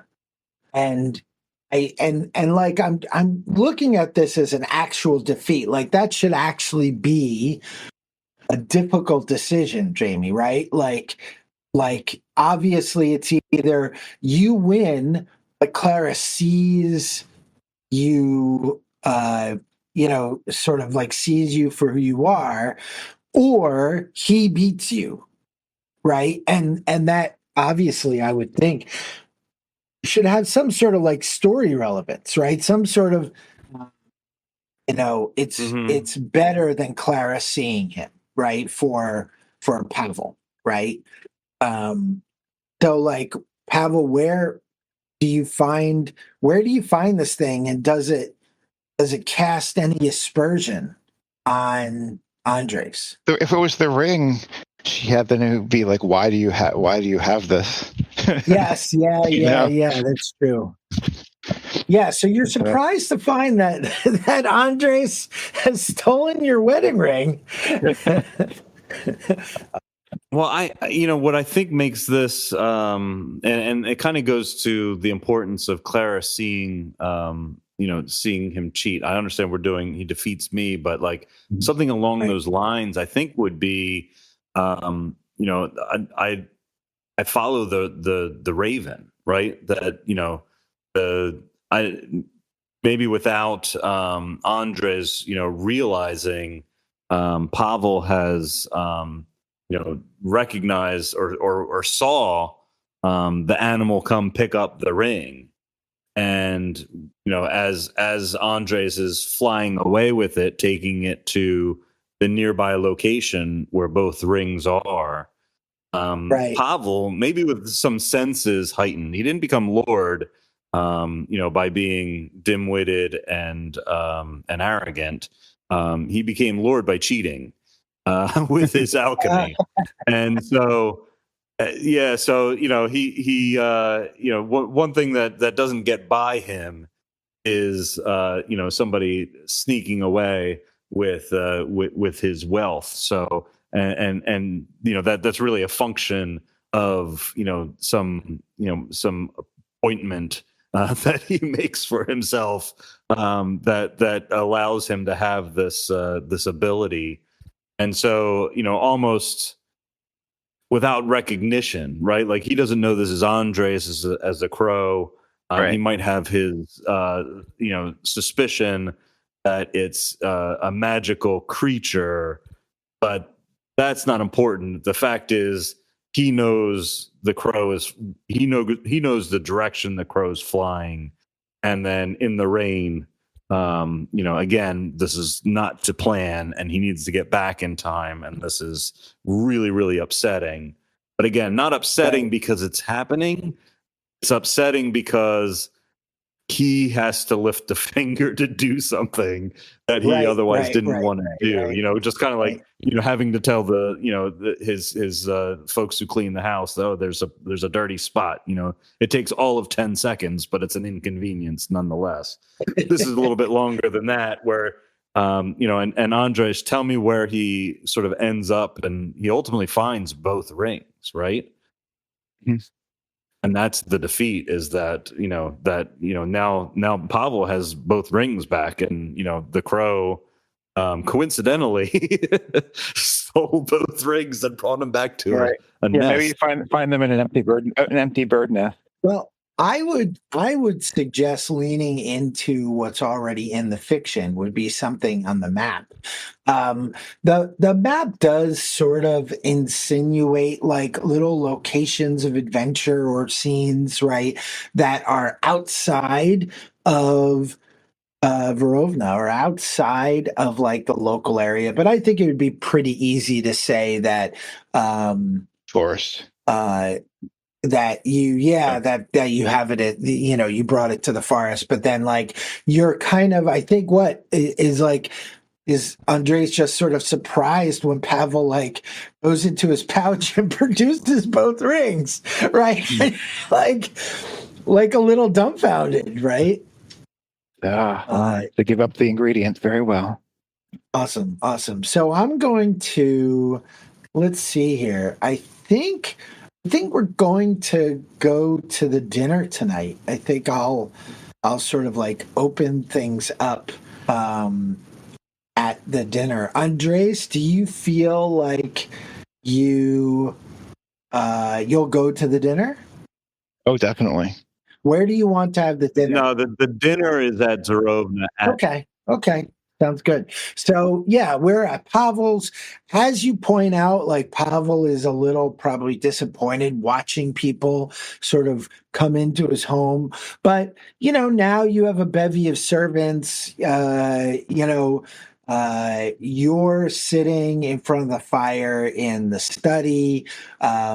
Other people are sort of eventually kind of being paraded into the house, far more than you would have expected. There's lots of people that are much like Andres. You've like sort of almost absent-mindedly kind of invited to the, we'll want to, we'll need a carriage. So, I'm going to schmooze the local stagecoach or carriage driver. Oh, come to the dinner, and it just becomes this like weirdly extravagant affair. Right. We need somebody to take us first thing to the palace the next morning. And, Right. So it's like, all of these people are there. And we're doing Andres a favor too, because I'm giving him food for the night. Not necessarily that he's going to be sitting at the table with. I mean, as a matter of fact, he's definitely not sitting at the table with Clara and I. But right, which is basically just supposed to be a dinner between you and Clara, right? So it's like, where are the rest of your guests going to eat dinner? Like, or are they all have to like relegated to the enormous kitchen, and everybody's like listening at the door in the enormous kitchen? There's the enormous kitchen, there's the enormous dining hall, but there's far fewer guests than there are seats at the table. And again, his plan is he needs to get Clara alone in, we'll say, the study, right? Which is also going to have set up. It's going to be under the auspices of, hey, I have a special treat for you. Yes. This is going to help you get your memory back. And then, by the way, you're going to be so happy with me. Let's pop the bubbly. But we'll be alone at that point. That's how the plan is going to go down. Meanwhile, he's going to leave the guests to the dessert, at dinner time. That sounds good. So I think what's going to happen is that you kind of whisper in Clara's ear. She turns flush, but ultimately, I think she looks over at Dorada, and Dorada sort of dismissively, like, gives her the fine. You know what I mean? Like acquiesces, and the two of you go off, leaving Andres and Dorada alone at this long table.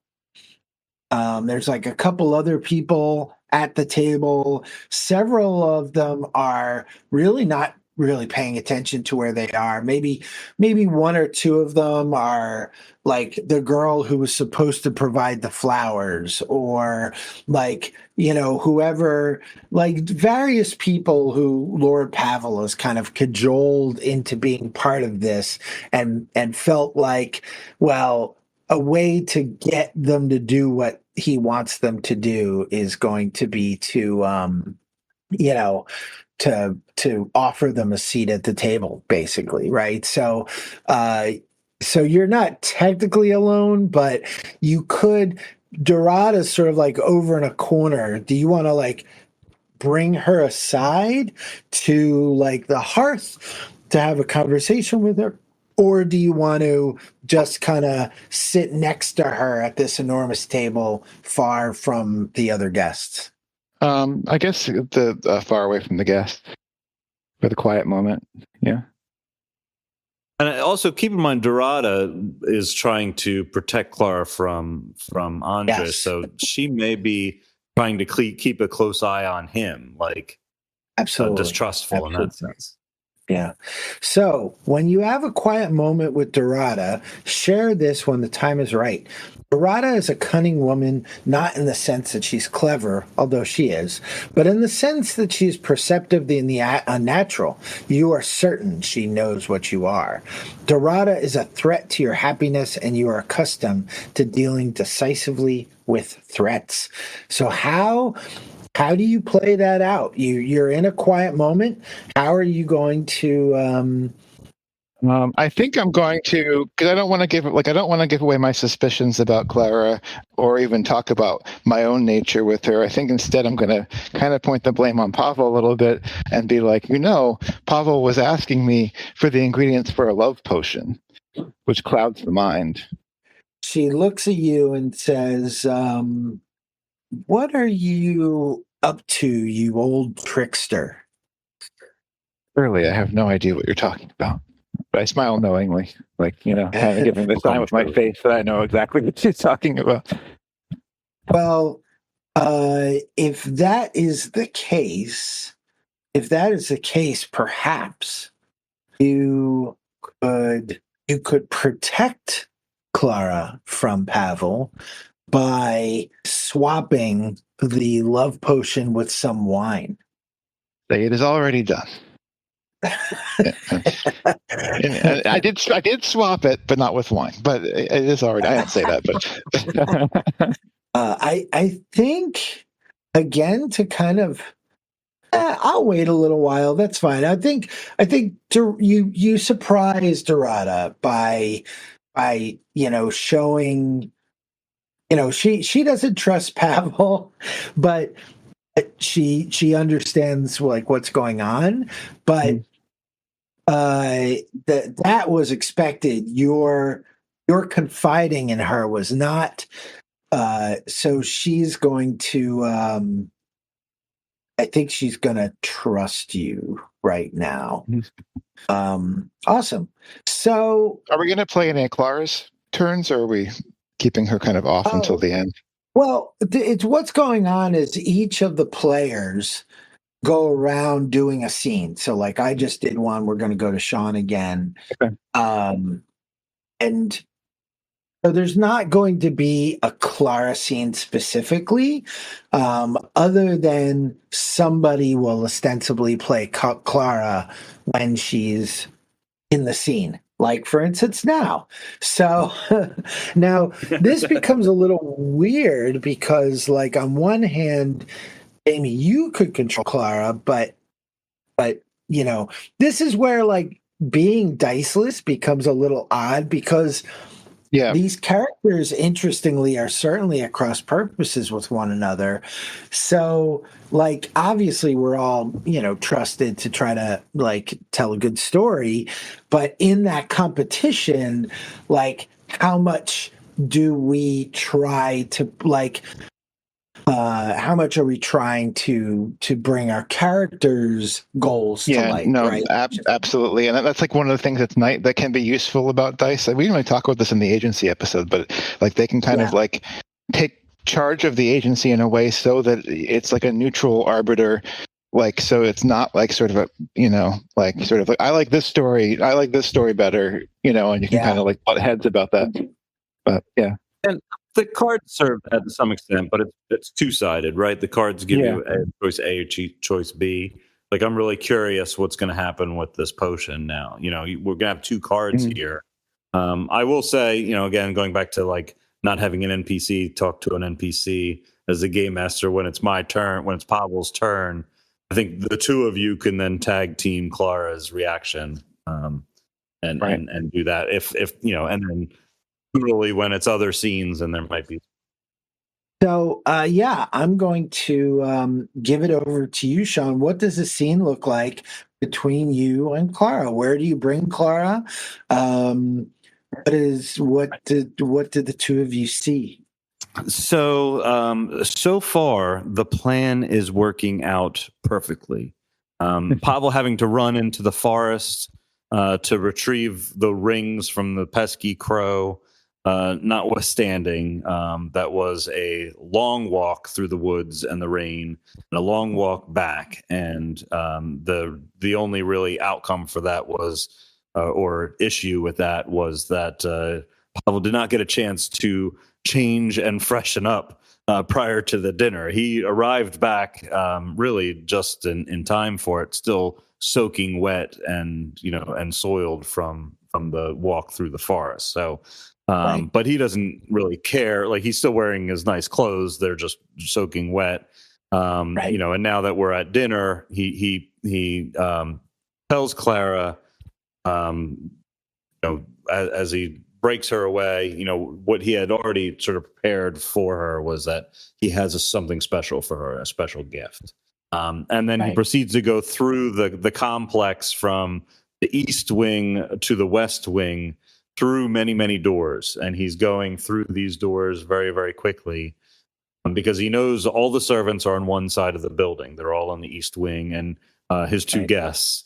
And the inner courtyard doors, he's instructed his servants to block off, right? Which, it's rainy out, so nobody's going to want to go out there anyway. But really, the only way to get from the dining hall to the study is if you went through these many rooms, there's a sort of serial in a square around. If you imagine, he's got to go halfway around the square, get to that study, and then when he gets there, he's got the little table set up. He's got candlelight. It looks romantic, and he says, the special gift, Clara, that I have for you is that I have a potion here that will give you your missing memories back, and you will know who you are. You will remember who you are. And he expects her to take this potion because this is something that she said that, she was missing. But also because why wouldn't she? He's offering it to her. Right. Now, is that the potion that you're offering to her as compared to the love potion? No, this is the memory potion. So this is what he thinks is actually the memory potion, which you can decide if it works. But then after he's successful and she's grateful, he's not taking no chances, and he's going to pop the bubbly in celebration, and that's when she's going to fall in love. Sounds good. Awesome. So yeah, I think while she's hesitant about marrying you, and while she has Andres at the top of her mind, and she, would love to see herself with Andres, she can't turn down this this gift. She's obviously a little concerned about what this could mean, but and she's trying to play coy, right? She's trying to be good. She's like, hears the voice of her mother of Dorada in her ear. And but I think eventually she accepts it, and she's like, is there any ceremony? Do I just drink it? Is there anything I say? Let's we've got a card here when we offer Clara the gift of the potion. Yeah, you should see what's on your side. Let's see what happens. When you offer Clara the gift of your potion, the potion you have made will restore Clara's memory completely. It was assembled at great expense using the finest magical ingredients, including the crushed skulls of magical birds called sova. Who knew such monstrous things even existed? Give the gift and describe the potion, its container, look, smell, and formulation to your beloved. So what does this potion look like? So this is a potion, as opposed to a drink, right? So this is in a small crystal carafe, something ornamented like a perfume would come in. And in fact, at first whiff, it is very pungent, like a kind of wrinkles. eau de toilette. Yeah, exactly. It's base is alcohol, so that just absorbs right in. But certainly the container and even the look of the liquid is mystifying and attractive. Right? The container itself, the crystal, glistens in rainbow colors, almost as if it was like a prism would, and then even the liquid is not spared no expense. Yeah, exactly, and the liquid is not sloshing around like kids' fruit juice. It is viscous and glides like mercury, even though it is sort of translucent and a little tinge of yellowish in there. And he stops to think, oh, wait a minute, was I supposed to put the sova in this one or the other one? I can't quite remember. Wait, which one did I put thought it was the other one. in? Is this the one that Dorada peed in? Did both of them call for sova? So second guess that, but it's a little bit late now. and and the other ingredients certainly were expensive. It took him quite a long time just to acquire them. So down her gullet the potion goes. When you drink Pavel's potion, memories come flooding back. Your nightmares recall the trauma that destroyed your strange but beautiful family. The truth is that you are a Menevek, a shape changer.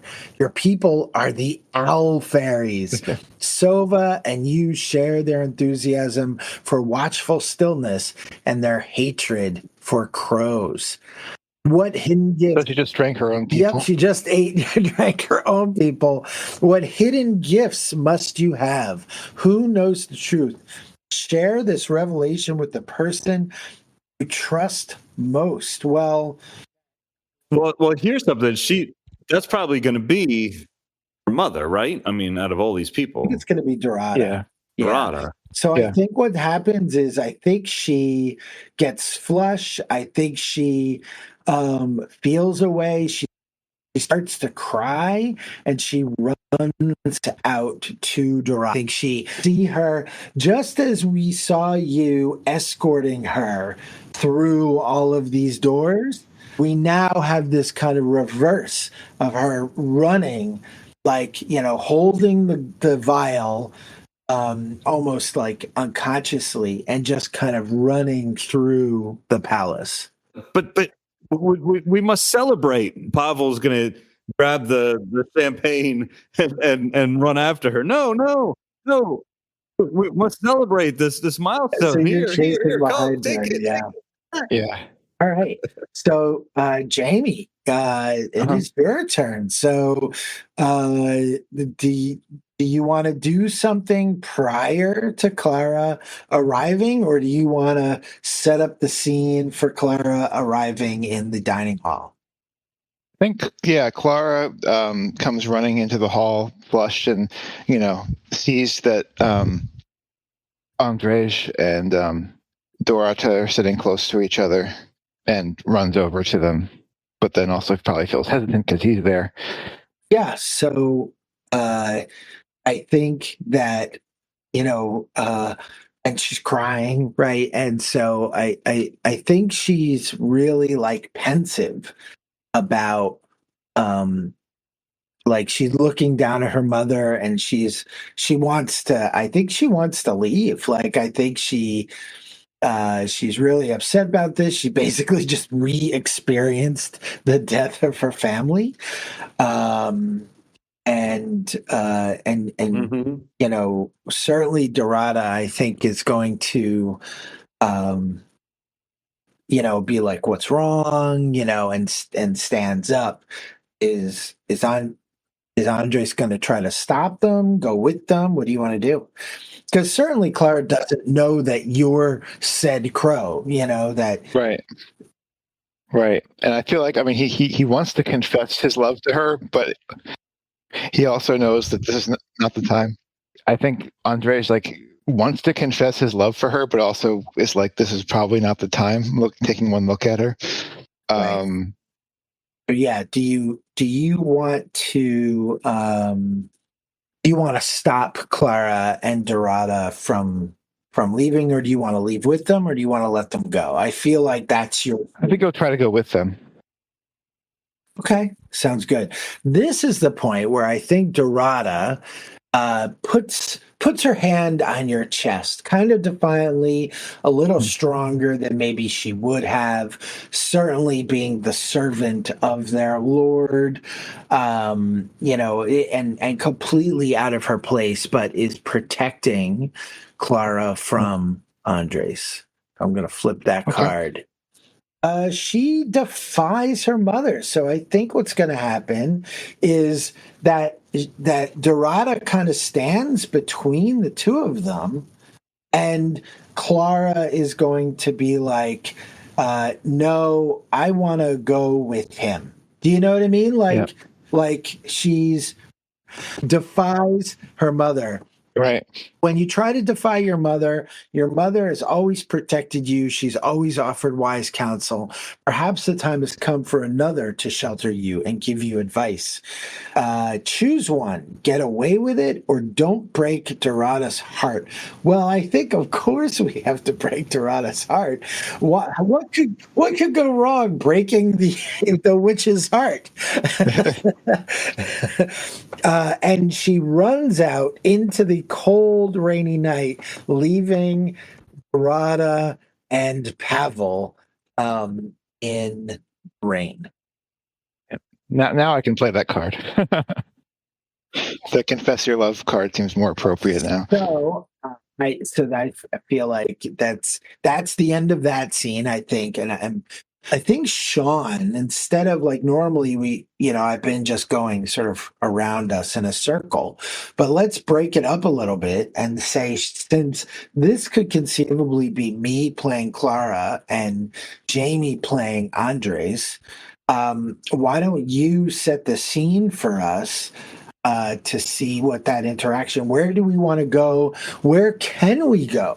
Again, I'd like to offer up the idea of leaning into the map. Like perhaps we go somewhere outside Verovna. Maybe we run and run and run and run. What's that look like, Sean?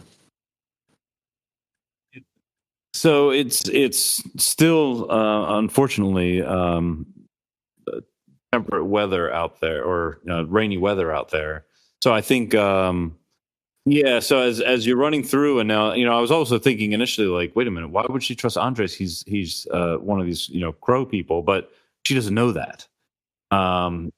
Yeah, and he doesn't know, that what she now is fearing about. Right. I think she's one of us. I think she's one of the Raven people or whatever. Right, so. right. So she's yeah. got these feelings, but you're also trying to get away from Pavel and Rhoda, and so I would say your instinct is to run out into the forest, but realizing that she's not a forest creature necessarily, or maybe she is, but either way, trying to keep her dry before you break the news. You make a left-hand turn and to where there's an abandoned mine, in essence, a cave where you can hide. So romantic. And oh yeah, absolutely. Well, this is interesting, right? No, I'm with you, but I think it's interesting that Andres, who's clearly sort of leading her at this point, probably has sort of like this decision to make. Like, do we go to Brusnik, which is a little further, for shelter, right? Because the forest doesn't have any kind of shelter, right? Or do we go to the mine? And he's like, let's go to the mine. Yeah, well, it's the closest thing. Yeah. All right. Yeah. So, what does the entrance and inside the mine look like? What are we experiencing? So this place has not been used to mine gold for quite a while. Although it's a fixture that everybody knows about. It's there's no need for any person necessarily to be in there. It is a gaping entranceway when you first walk in, but very quickly the ceiling closes in on you, and you are huddled close together in a hovel of a cave, which just kind of disappears into the deeper dark. So you only go as far in as you dare, with daylight still making out the walls and the space around you. But on the one side is the light emanating from the entrance to the cave, and on the other side is just a deep black nothingness that you can't see anything in. All you hear is the echo of your voices. Right. And I think Clara is just relieved to be out of the rain, relieved to be out of all of that, and still trying to get everything together in her head. Yeah, I think there's this like moment where they're both trying to start, like they're both doing that thing of like, uh, oh, I have something to tell you. Oh no, I'm sorry, you go. Like I think they're both doing that. Pavel, who goes first? Obviously, this is the point where we're both going to confess our loves to one another. Who comes first? Well, this only makes sense to me that Andres is the one who is gonna confess his love Okay. first. She has these feelings, but she's experiencing too much for that to be top of mind. He wants to get this off his chest. He's been wanting to tell her for a while. Now is an opportunity. Having seen her in distress, pros are very opportunistic, Awesome. and he's taken the opportunity here. All right, so let's focus on that. And when you confess your love for Clara, you cannot explain love. It's like a fever. But to true love, deception is the surest poison. Ask Clara to choose one.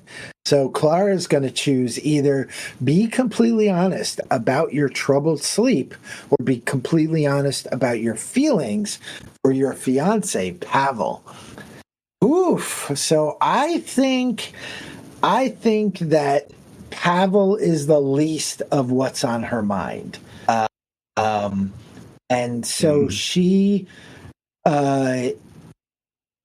instead of talking about her feelings for Andres, as this is suggesting, she just starts to ramble about what she learned. And she talks about the potions, and she says that she had this strange vision of her family being murdered by crows.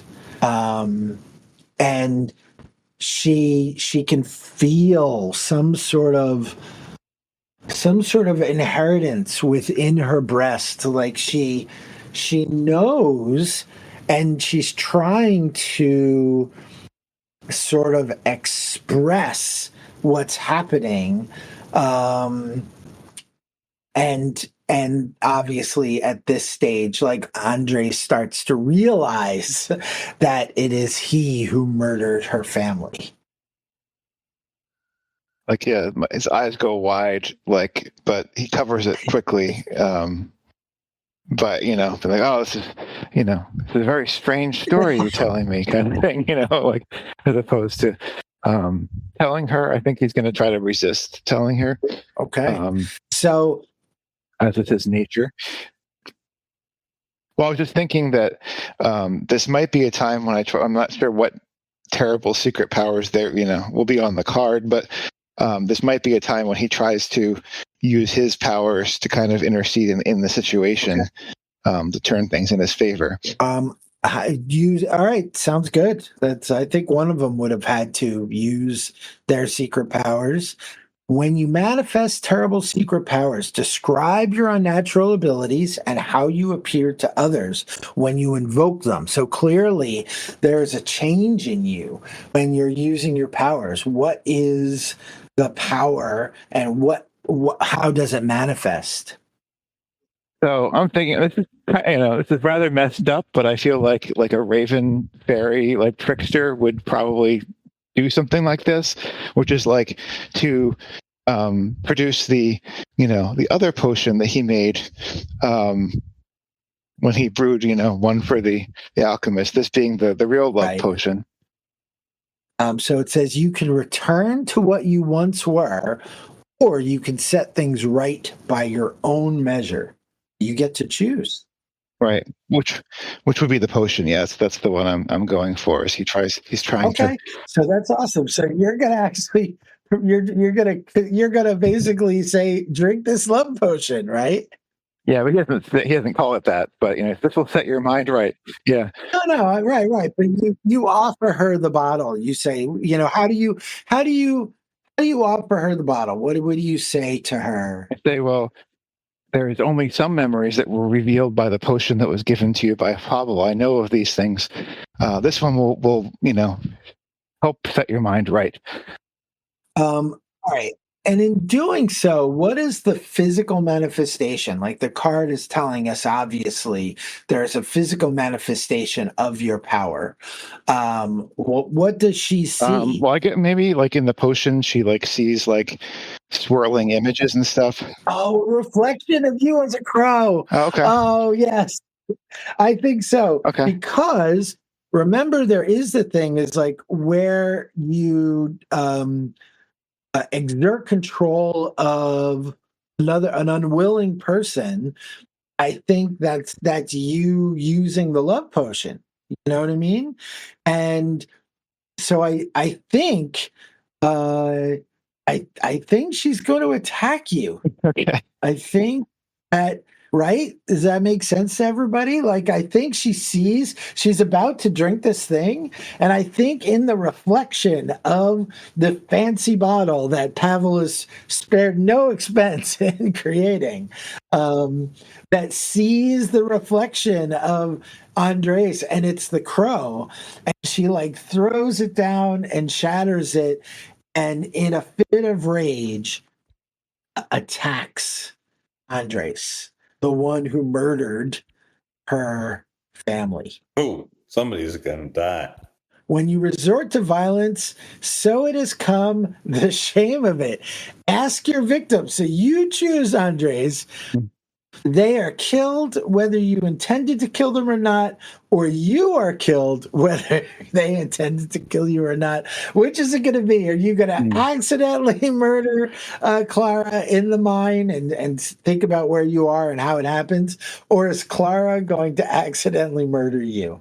I guess, yeah, I'll go with him murdering her, but like where it's like the sort of like impulse thing where like she attacks him and like he reacts instinctively. Right. You know, without meaning to. Is she able to shape change? Like it said she was a shape shifting like owl thing, right?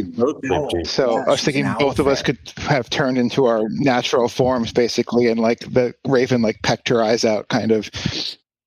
Oh, right. Just instinctively, Right. like just, yeah. I feel like that's the end. I feel like looking at the rest of the only thing I could think of is maybe Dorada like gets her revenge by demonstrating her love for Clara. But other than that, I think, of course, I think maybe Clara confesses her love to Andres like as she dies, Right. And then Andres, the tragedy has to kill himself then at that point, Yeah, back at Lord Pavel's house, I think he wants to track her down. So he was going to go find his tracker potion, which is basically a potion derived from a wolf. And at the same time, he left the sparkly behind on the long dining room table where Dorada was there, and her in her depression takes the bottle, drinks it, and starts drinking it just in time for Pavel to arrive back with every intent of leaving the homestead to go chase down Clara, while Dorada suddenly gets googly eyes for Pavel. Right. It was something that like reveals your true nature, because I thought she was Andres thought that she was a raven spirit like him, so he was going to reveal that to her, like revealing her true form. So you I don't know what that would do to a witch, though. You see Dorada, right? Like Dorada takes on like her hag form. You know what I mean? Right, like yeah. Dorada gets long iron nails, and and a hunchback, and she's hundreds of years old. But I think we ended there. I think that's. Yeah. I found out because it has just become this sort of story, is when he tracks them down, he finds them like in each other's arms, but dead, Yeah. That's awesome. So there you go, guys. That's Zhenya's Wonder Tales. You have been listening to another episode of the Modern Mythology Podcast. We hope we gave you something new to think about, that you can bring to your RPGs, writing, and other character-based games and art forms. Produced by James Kershaw. Soundtrack by Scott Landis and James Kershaw. For more information about this episode, articles, or links to our other related projects, visit modernmythology.net.